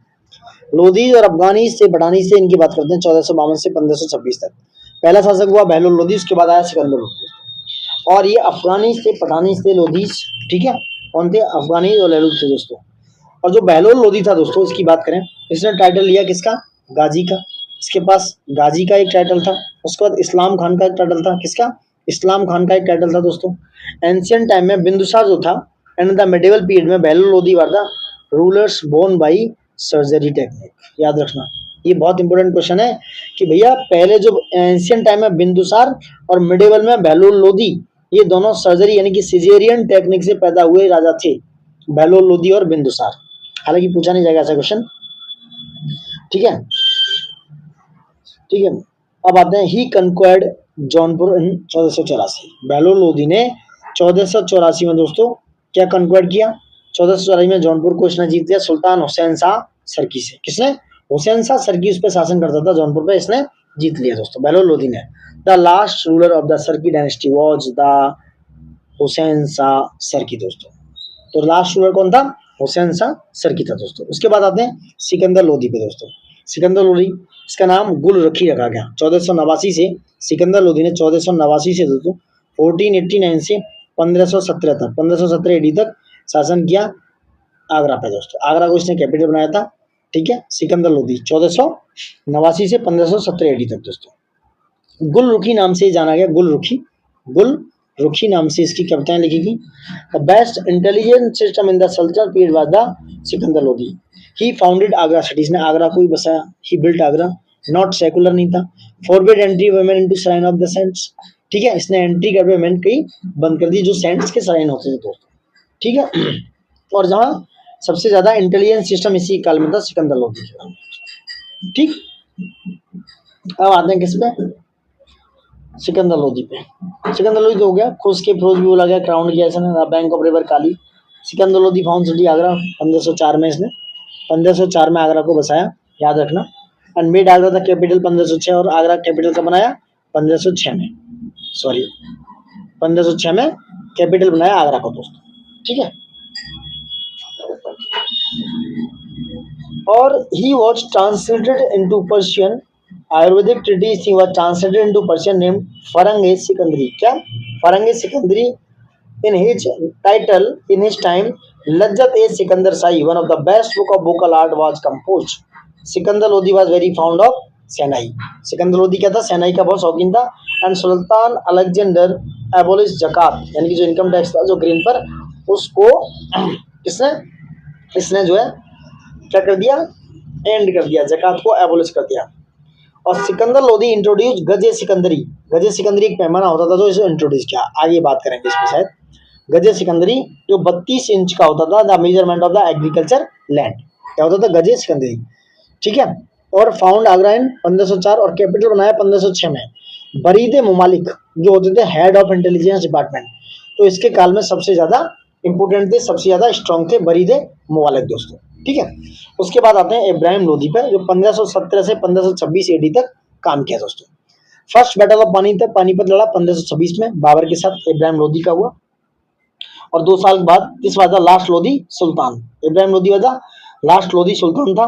The king has no relative, the rate of land revenue charge by Ibrahim Lodi was 1/4। तो इसके शासनकाल में जो लैंड रेवेन्यू रखा गया वो 25% यानी 1/4 रखा गया दोस्तों, ठीक है। Babur's well discipline army and the artillery defeated Ibrahim Lodi had 10 times more army. Babur जो है पहले डिसिप्लिन आर्मी थी, आर्टरी उसकी अच्छी थी, आर्टरी अच्छी होने के बाद उसने इब्राहिम लोधी को हरा दिया, और जबकि इब्राहिम लोधी की सेना उससे 10 गुनी ज्यादा थी दोस्तों, ठीक है। तो इब्राहिम लोधी किसमें? पहला बैटल ऑफ पानीपत जो 1526 में हुआ उससे हार गया दोस्तों, ठीक है। वहीं बाबर ने एक पानीपत में टॉम बनाया, made of bricks and the buried Ibrahim Lodi in it, उसी को दफना दिया। बाबर का काम था दोस्तों। Babur called Ibrahim Lodi as unpolished सूरमा and miser who worried more about filling his treasure, यानी कि वो बहुत कंजूस था और बहुत अनपॉलिश सूरमा था। कौन? इब्राहिम लोधी, जो अपने ट्रेजर यानी खजाने की सबसे ज्यादा रखवाली करता था। 1518 में there was a battle of the Ghatoli between the Maharana Sanga and Ibrahim Lodi. Ibrahim Lodi was defeated in this battle. According to the Ferishta he fought till the death and was killed like a soldier. According to नामातुल्लाह, यानी कि जो नियामतुल्लाह था, apart from Sultan Ibrahim no other sultan of India was killed in the battlefield, ठीक है। इब्राहिम लोधी के सिवा कोई सुल्तान ऐसा नहीं था, ये नियामतुल्लाह ने बोला था, जो फील्ड में मारा गया हो दोस्तों, ठीक है, ठीक है। अब बात करते हैं 4 types of tax in Quran. कौन से 4 टाइप के टैक्स हैं जो कुरान में गिवन है दोस्तों? अब बात कर लेते हैं। जजिया, जजिया एक नॉन मुस्लिम टैक्स था जो फिरोजशाह तुगलक ने ब्राह्मणों, वुमेन्स एंड चिल्ड्रंस पर भी लगा दिया। पहले ये नहीं था, पहले जो है ब्राह्मण और वुमेन्स पर भी नहीं था, ठीक है। और जजिया को लगाने का मेन श्रेय मोहम्मद बिन कासिम को जाता है, जिसने स्टार्ट किया दोस्तों, ठीक है। First introduce by the Qutbuddin Aibak, not on Brahmins, women and children. तो ब्राह्मण्स पे नहीं लगता था, वुमेन्स पे नहीं लगता था और चिल्ड्रंस पे। जजिया was remove by Akbar. Akbar ने जजिया को हटा दिया। उसके बाद औरंगजेब ने री इम्पोज किया जजिया को दोस्तों, ठीक है। जकात होता था 2% टैक्स ऑन प्रॉपर्टी, याद रखना। प्रॉपर्टी पर लगने वाला टैक्स जो 2% था वो जकात कहलाता था, खराज होता था। जो 1/10 of produce as land tax, जो प्रोड्यूस हुआ है, आपने उत्पादन किया लैंड में, भूमि में, उसका 1/10 दिया जाता था, खराज होता था। और 1/5 टू सुल्तान और 4/5 to soldiers. Alauddin Khilji reverse, उसने क्या किया, रिवर्स कर दिया अलाउद्दीन ने, यानी कि 4/4 होता था सुल्तान के लिए और 1/5 होता था सोल्जर्स के लिए। खम्स होता था, खम्स होता था, यानी कि 1/5 ऑफ द बूटी कैप्चर ड्यूरिंग वॉर। युद्ध के समय जो लूटा हुआ धन था, बूटी का हुआ धन था, उसका 1/5 जो है खम्स के रूप में दिया जाता था दोस्तों। वही निमतनामा की बात करें, एक रेसिपी बुक होती निमतनामा दोस्तों, क्या थी, निमतनामा वाला रेसिपी बुक दोस्तों, ठीक है। दिल्ली सल्तनत के कुछ एडमिनिस्ट्रेशन की बात करें, प्रशासन की, एकता क्या था, एकता वाज द रेवेन्यू असाइनमेंट्स, यानी कि ये ट्रांसफरेबल था, एक दूसरे से दूसरे में ट्रांसफर होता था। एकता, एकता गवर्नर होता था, इक्तदार। इसको मुक्ति या वलीज बोलते थे, क्या बोलते थे, मुक्ति या वलीज बुलाता था, वो इक्तदार भी कहलाता था। एकता वाज नॉट हेरेडिटरी, यानी कि वो वंशानुगत नहीं था, did not employ right to land, become hereditary under the Firoz Shah Tughlaq, और फिरोजशाह तुगलक के काल में उसे हेरेडिटरी बना दिया गया। उसके बाद आता था सूबा, सूबा होता था प्रोविंस, एकता लेटर बिकम्स प्रोविंस और सूबाज।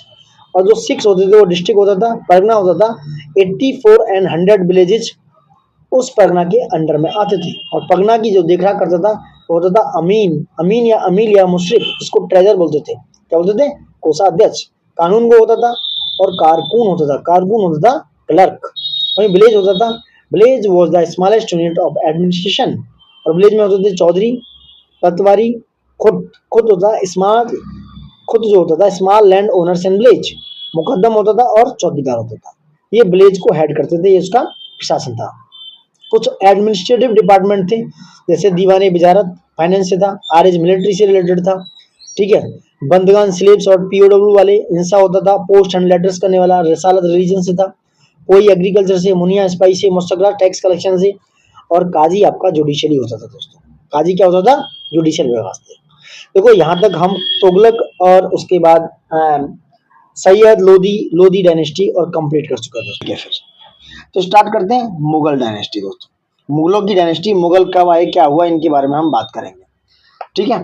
तो मुगल का जो एस्टेब्लिशमेंट किया, इसके जो फाउंडर हैं वो बाबर कहलाते हैं दोस्तों। बाबर जो है, Babur was the founder of Mughal dynasty, जो 1526 से लेके 1530 तक इन्होंने शासन किया। और इसी दौरान इन्होंने 4 युद्ध लड़े दोस्तों।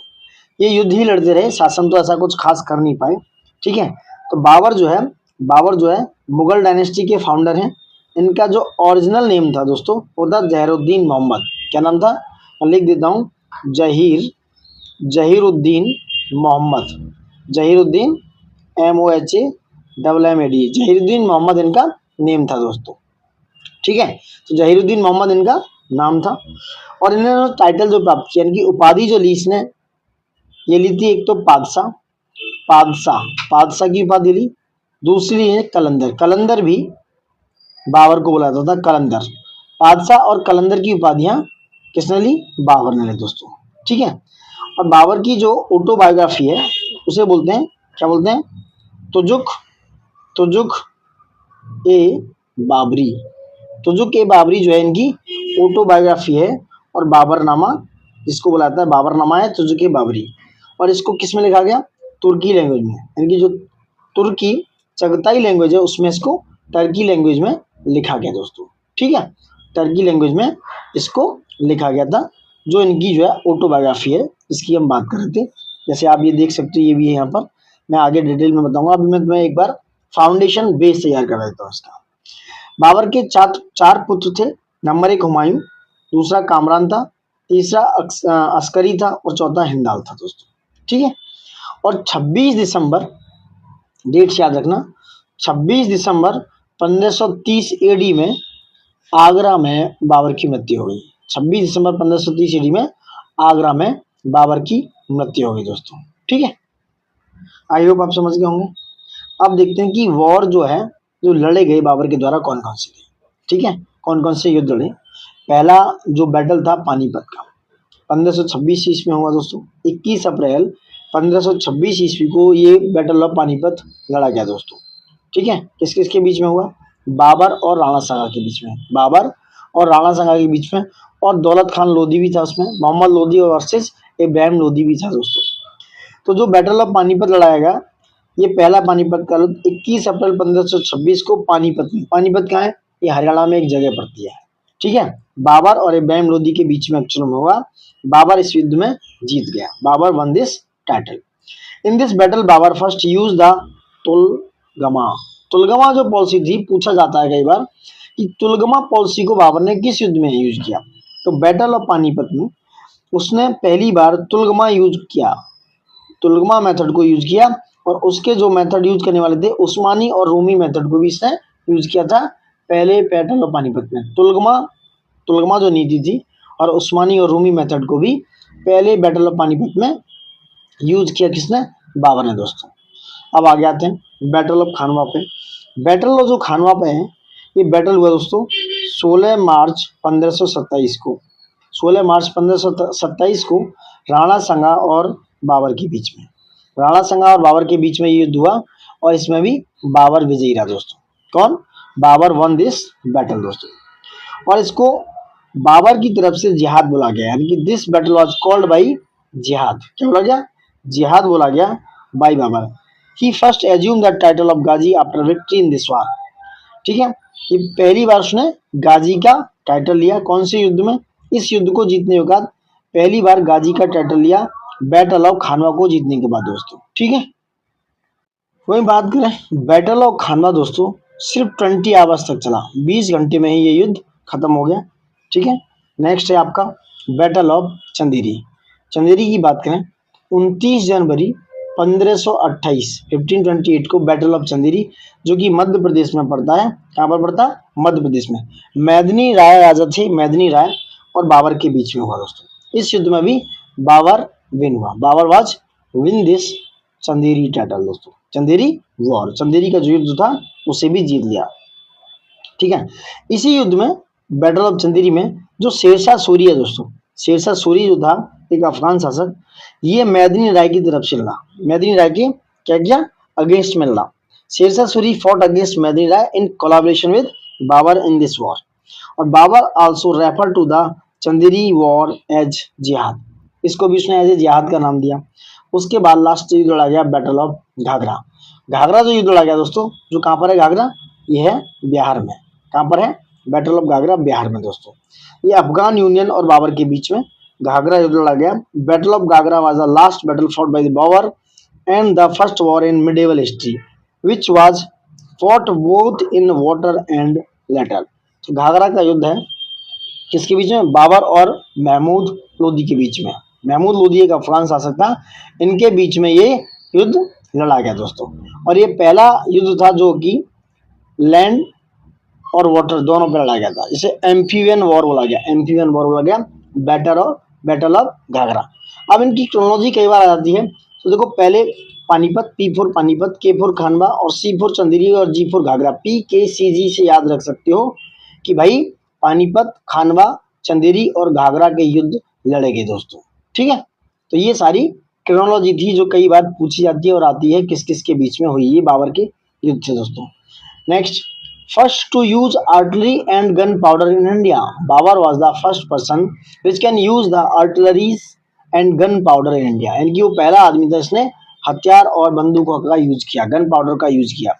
अपनी ऑटोबायोग्राफी भी लिखी, तुझके बाबरी और बाबरनामा, जो तुर्किश में, जैसे हम पहले बात कर चुके हैं। उसने रिसाल ए उसाज भी लिखा दोस्तों। अब कई बार आ सकता है ये डायरेक्ट वर्ड कि व्हाट इज रिसाल ए उसाज। तो रिसाल ए उसाज दोस्तों बाबर के लेटर्स का एक मसीदा है, बाबर के लेटर्स का एक पूरा मतलब पूरा पोस्ट ऑफिस सा है, जो लेटर्स ऑफ बाबर थे उसमें, यानी कि बाबर के द्वारा लिखे गए पत्र थे, वो जमा होते थे रिसाल ए उसाज में दोस्तों। ठीक है, जो रिसाल ए उसाज नाम से उसने लिखा है वो क्या थे, बाबर के पत्र थे, रॉट साल ए उसाज। ठीक है, आई होप समझ गए होंगे आप। अब बात करते हैं आगे बात करते हैं हुमायूं की। किसकी? हुमायूं की बात करेंगे। हुमायूं भी 1530 से 40 और 55 से 56।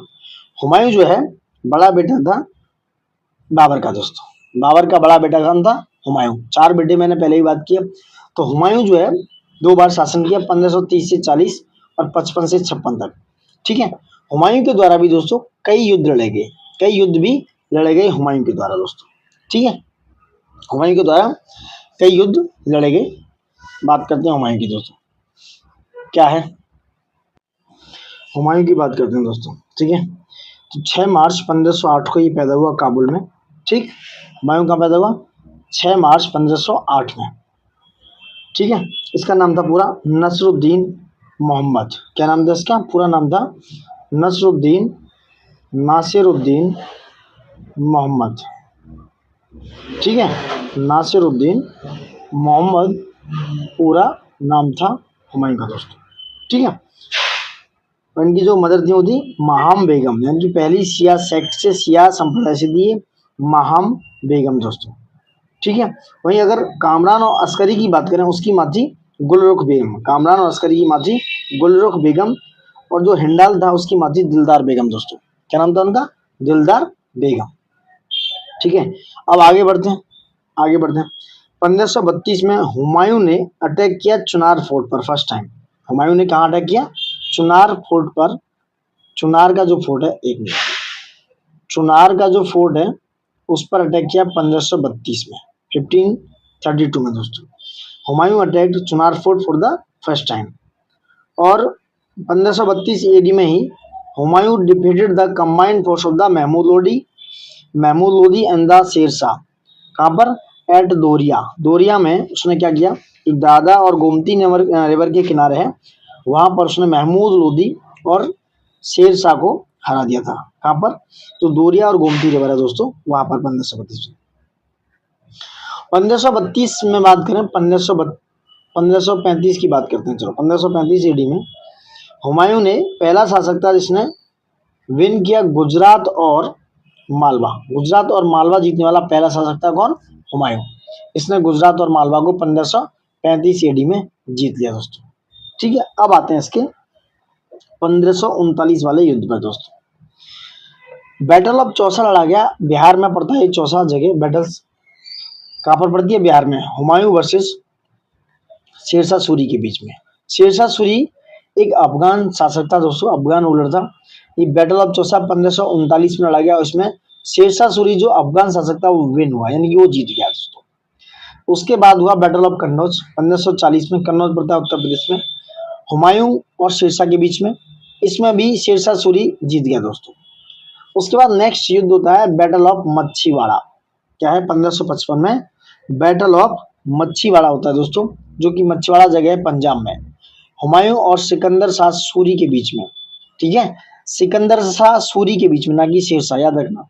सिकंदर शाह सूरी के बीच में हुआ, और इस युद्ध में, मच्छीवाड़ा के युद्ध में, हुमायूं वन दिस बैटल दोस्तों। हुमायूं इस युद्ध को जीत गया। नहीं, मच्छीवाड़ा के युद्ध को 1555 में कौन जीत गया? हुमायूं जीत गया दोस्तों। उसने एक लाइब्रेरी बनाई थी, उसका नाम था शेर मंडल दोस्तों। शेर मंडल नाम रखा गया। हुमायूं ने जो लाइब्रेरी बनाई उसका नाम क्या था? शेर मंडल। शेर मंडल एक लाइब्रेरी बनवाई थी दोस्तों। अब आगे आते हैं नेक्स्ट, जैसे हम बात कर रहे हैं, देखो इसी लाइब्रेरी में died by falling from library शेर मंडल स्टेयर्स एट पुराना किला इन दिल्ली। 1556 में इसी लाइब्रेरी की सीढ़ियों से गिरकर हुमायूं की डेथ हो गई। And he build the city of Dinpanah. Dinpanah का मतलब होता है वर्ल्ड रिफ्यूजीज, मानी कि संसारिक के जितने भी शरणार्थी हैं उनको दीनपना में जगह दी गई। तो उन्होंने, हुमायूं ने एक ऐसा नगर बसाया, एक ऐसा सिटी बसाया जिससे दीनपना नाम दिया, जो रिफ्यूजीज के लिए था, शरणार्थी लोगों के लिए था। हुमायूं का टॉम है and built by wife Hamida Banu Begum, जिसे हाजी बेगम भी कहते थे।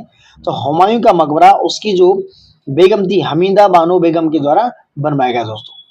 और हुमायूं नामा जो लिखा गया है वो बायोग्राफी है उसकी, हुमायूं की जो सिस्टर है गुलबदन बेगम, याद रखना। हुमायूं नामा को उसकी बहन गुलबदन बेगम के द्वारा उसकी बायोग्राफी हुमायूं नामा को लिखा गया दोस्तों। ठीक है, ठीक है। तो ये सारी चीज़ें थी हुमायूं से रिलेटेड दोस्तों। ठीक है, सारी चीज़ें मैं बता चुका हूँ, और भी बात करेंगे। नेक्स्ट आते हैं अब हम, क्या है उसके जो 3 बेगम थी मैं उनकी बात करता हूँ। बेगा बेगम थी, हमीदा बानो बेगम थी, और जो अकबर की माँ थी वो थी ये हमीदा बानो बेगम दोस्तों। कौन थी? हमीदा बानो बेगम। इससे मरियम मकानी भी बोला जाता था। क्या बोला जाता था? मरियम मरियम मकानी भी बोला जाता था इस हमीदा बानो बेगम को, जिसने हुमायूं का मकबरा बनवाया था दोस्तों। ठीक है, तो इतने सारे इंसिडेंट थे, ये याद रखना। अब आगे आते हैं शेरशाह सूरी पे दोस्तों। शेरशाह सूरी की बात कर लेते हैं। 1540 से 45 तक ये अफगान शासक था। इसने एबोलिश किया जमींदारी सिस्टम, क्योंकि जो जमींदारी सिस्टम था उसको एबोलिश कर दिया। And he introduce new land revenue system in India. वो नया लैंड रेवेन्यू सिस्टम इंडिया में लागू किया, इंट्रोड्यूस किया। Farmers to give 1/3 tax to king, यानी कि जो फार्मर्स थे, किसान थे, उसे 1/3 देते थे टैक्स के रूप में दोस्तों। यानी करीब 33% टैक्स लागू किया था इस शेरशाह सूरी ने, और जमींदारी सिस्टम को एबोलिश कर दिया। रैयतों के पास डायरेक्ट क्या होता था, किसान बोलते हैं इन्हें, किसानों के पास डायरेक्ट राइट्स आ गए, और वो राजा को ये जो टैक्स होता था वो 1/3 देते थे दोस्तों। उसने कुछ स्टैंडर्ड वेट एंड मेजरमेंट लागू किए, यानी कि स्टैंडर्डाइज किया वेट एंड मेजरमेंट को। इससे पहले अलाउद्दीन खिलजी ने भी ऐसा करने की कोशिश की। उसने बाजार नियंत्रण, मार्केट कंट्रोल सिस्टम को लागू करने की प्रणाली की जरूरत लागू महसूस हुई, इसलिए उसने मार्केट कंट्रोल सिस्टम लागू किया। बाजार नियंत्रण प्रणाली भी अलाउद्दीन खिलजी ने इससे पहले लागू की थी दोस्तों। किसने? अलाउद्दीन खिलजी ने, अलाउद्दीन खिलजी। उसके बाद इन्होंने भी वेट एंड मीजर, क्योंकि वेट एंड मीजर में जो व्यापारी वर्ग था वो घपला करता था, कम वेट है, कम सामान दे रहा है, ज्यादा बताकर। इस तरह उन्होंने कुछ वेट और मेजरमेंट को स्टैंडर्डाइज किया। पहला इशू किया फर्स्ट रुपया। रुपया होता था सिल्वर का और दाम होता था कॉपर का, जो शेरशाह सूरी ने किए। Sher Shah Suri issue the first rupiya that was made by silver and dam that was made by copper. ये सिल्वर और कॉइन्स से कॉपर के, जिन्हें रुपया और दाम बोला गया दोस्तों। And he reorganize postal system. जो पोस्टल सिस्टम था उसको रीऑर्गेनाइज करने का भी काम शेरशाह सूरी ने किया दोस्तों। और सरिया लॉ को जुडिशियल पर्पज में, जो न्यायिक पर्पज में, जुडिशियल पर्पज में सरिया लॉ को लागू करने वाला पहला शासक था Sher Shah Suri. And he capture Chunar fort, जो चुनार फोर्ट उत्तर प्रदेश में है, उसको कैप्चर किया किसने? इसी शेरशाह सूरी ने दोस्तों, इसी शेरशाह सूरी ने कैप्चर किया था। अब आगे आ जाते हैं। कुछ मिनिस्टर्स हैं जो इसकी मिनिस्ट्री के अंडर होते थे, जैसे दीवाने बिजारत।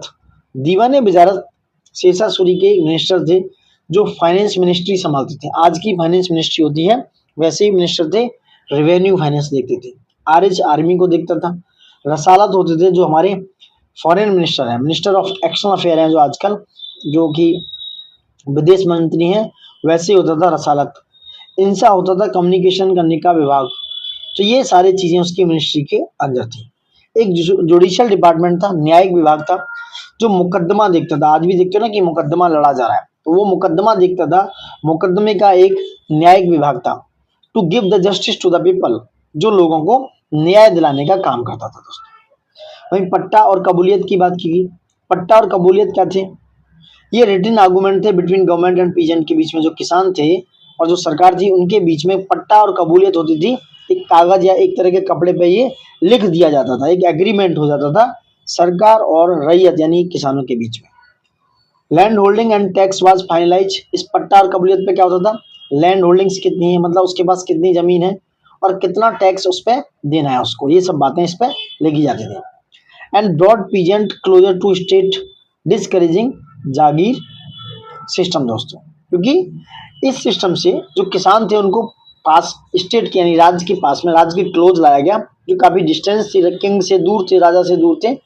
तो इस पट्टा और कबूलियत के हिसाब से they brought peasants closer to state and discourage the jagir system. तो जागीर सिस्टम को डिस्करेज करने के लिए किसानों को एक तरह से किसानों के साथ मतलब आपस में तालमेल बिठाने के लिए ये सिस्टम भी लागू किया गया था।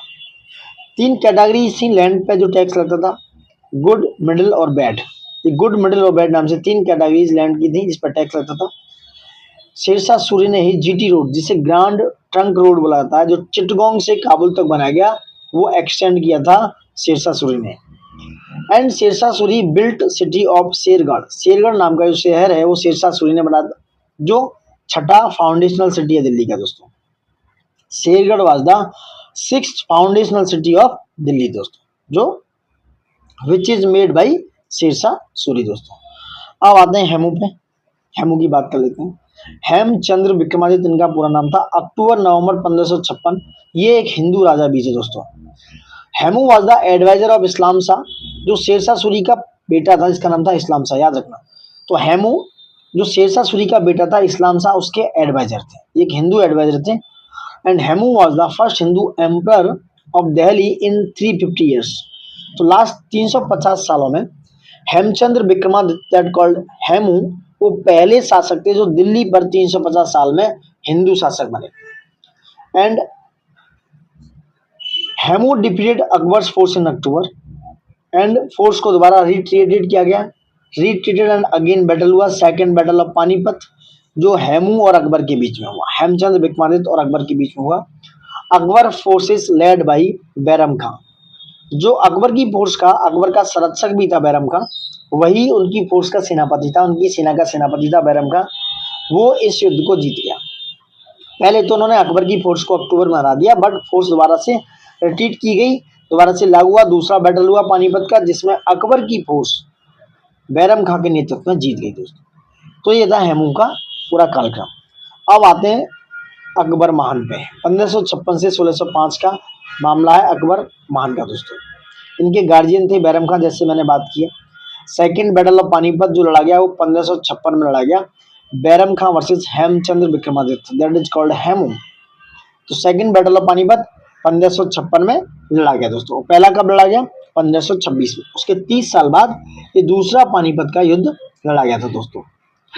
इन्होंने बैंड किया फोर्सफुली, जो कन्वर्जन होता था पीओडब्ल्यूज का, यानी कि प्रिजनर ऑफ वार्स, यानी कि युद्ध खत्म होने के बाद जो युद्ध में जो बंदी होते थे, जो है जिन सैनिक को प्रिजनर बना लिया जाता था, कैदी बना लिया जाता था, उनको गुलाम नहीं बनाया जाएगा, ऐसा फोर्सफुली कन्वर्जन नहीं किया जाएगा। अकबर के काल में उसको बैन कर दिया गया, और जो पीओडब्ल्यू थे, उनको जो प्रिजनर ऑफ वार थे, उनको रिलीज कर दिया। अकबर मैरिड जोधाबाई, जिन्हें हरकाबाई भी बोला गया, मैरिड अकबर किससे? जोधाबाई, और क्या नाम था? हरकाबाई, जिससे उन्होंने शादी की। वैसे ओरिजिनल नेम वैसे अकबर का क्या था, ये आप कमेंट बॉक्स में बताइए दोस्तों। जैसे मैं बता देता हूँ, ओरिजिनल नेम था जलालुद्दीन। क्या नाम था? जलालुद्दीन। पूरा नाम था अकबर का जलालुद्दीन दोस्तों, ठीक है। 15 अक्टूबर 1542 को अमरकोट, जो हिंदू प्लेस है, राणा वीरसाल का, जो राणा वीरसाल का है, वहां पर ही पैदा हुआ, ठीक है। तो ये है। अब आगे बात करते हैं। 14 साल में ही इसको शासक बना दिया गया था। अब ये इतनी बातें इंपोर्टेंट नहीं है, अब ये इंपोर्टेंट है जो उसका एडमिनिस्ट्रेशन है, उसने क्या क्या किया।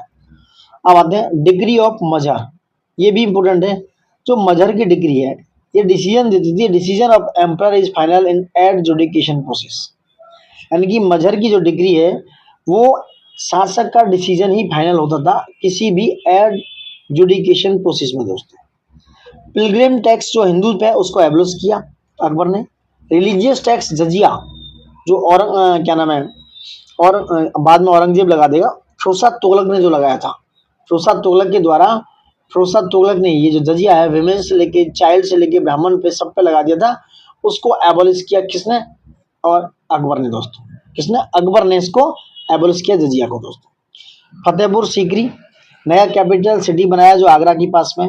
बुलंद दरवाजा, जो गेटवे ऑफ फतेहपुर सीकरी है, ये बनवाया। ये जो फतेहपुर सीकरी है, ये किस लिए बनवाया? In memory of capturing Gujarat, Gujarat को कैप्चर करने के बाद, गुजरात को जीतने के बाद, उसकी याद में, उसकी विजेता में ये बुलंद दरवाजा बनाया था, जो फतेहपुर सीकरी में है, आगरा के पास दोस्तों। इबादत खाना बनवाया। इबादत खाना होता था एक प्रेयर हाउस से, प्रार्थना घर होता था, जहाँ पर रिलीजियस डिस्कशन होते थे। लैंड रेवेन्यू सिस्टम जो है टोडरमल के अंडर में अकबर ने लागू किया। 3 टाइप का लैंड रेवेन्यू सिस्टम था, जाप्ती सिस्टम, गल्ला बख्शी और नसाक। जाप्ती, गल्ला बख्शी और नसाक। जो जाप्ती सिस्टम था ये ज्यादा प्रेवलेंट था, ये ज्यादा प्रचलन में था दोस्तों। बात कर लेते हैं क्या था। लैंड मीजर होती थी बीघा में, बैम्बू जरीब सिस्टम लागू किया गया, यानी लैंड जो मीजर होती थी बीघा में, ये मोस्ट प्रेवलेंट सिस्टम था, ठीक है। जाप्ती लैंड मीजर होती थी बीघा में बाई बैम्बो जरीब सिस्टम। 4 कैटेगरीज की लैंड होती थी। पोलज होती थी, जो लैंड कल्टीवेटेड होती थी सारे एवरी ईयर, कि land cultivated in every year that called polaj, यानी कि हर साल उस पर खेती होती थी। और परती भूमि होती थी जो 1 साल में होती थी। चाचर होती थी जो 2-3 साल में होती थी। बंजर भूमि को लंबे समय तक बंजर भूमि को ऐसे ही रखा जाता था, उस पर कोई खेती लैंड कल्टीवेशन नहीं होता था। ठीक है। अकबर ऑफर्स लोन तकाबी, यानी कि अकबर ने जैसे बैंक लोन देती है वैसा ही एक लोन देना शुरू किया किसानों को अपने बीज, इक्विपमेंट, एनिमल्स की रख रखाव के लिए, क्योंकि वो अपनी लैंड्स को, खेती को, एग्रीकल्चर को थोड़ा एडवांस लेवल पे कर सकें, अच्छे से कर सकें। इसलिए अकबर ऑफर लोन्स तकाबी, जो तकाबी होता है वो लोन होता है जो अकबर के द्वारा किसानों को उनके बीज, इक्विपमेंट्स, एनिमल्स वगैरह वगैरह के लिए दिया जाता था, जिससे वो अपनी स्थिति को, अपनी जो उनका सोशल इकोनॉमिक स्थिति है उसको सुधार सके। वहीं देसाला सिस्टम लागू किया। Dahsala system was the 10-year assessment to calculate land revenue. ये 10 साल का असेसमेंट था जो लैंड रेवेन्यू को कैलकुलेट करता था। फार्मर्स जो है कुड पे इन कैश और kind, got it. Land revenue was remuneration of sovereignty not rent. तो लैंड रेवेन्यू था वो क्या था, एक रेन्यूमरेशन था सोवरेनिटी के लिए, कोई रेंट नहीं होता था दोस्तों। ये था पूरा अकबर का सिस्टम दोस्तों। मनसबदारी सिस्टम भी था अकबर का। ठीक है, अब आगे बात करते हैं इसमें क्या है। अब आते हैं मनसबदारी सिस्टम पे दोस्तों, इट्स वेरी इंपॉर्टेंट। ये भी अकबर के सिस्टम में था, मनसबदारी। ठीक है, मनसबदारी की बात करें तो मनसबदारी में 2 तरीके के लोग होते थे, जात और सवार। यानी कि उन्हें मनसब दिया जाता कि 2000 का मनसब, 4000 का, 500 का मनसब, इस तरीके से दिए जाते थे मनसब।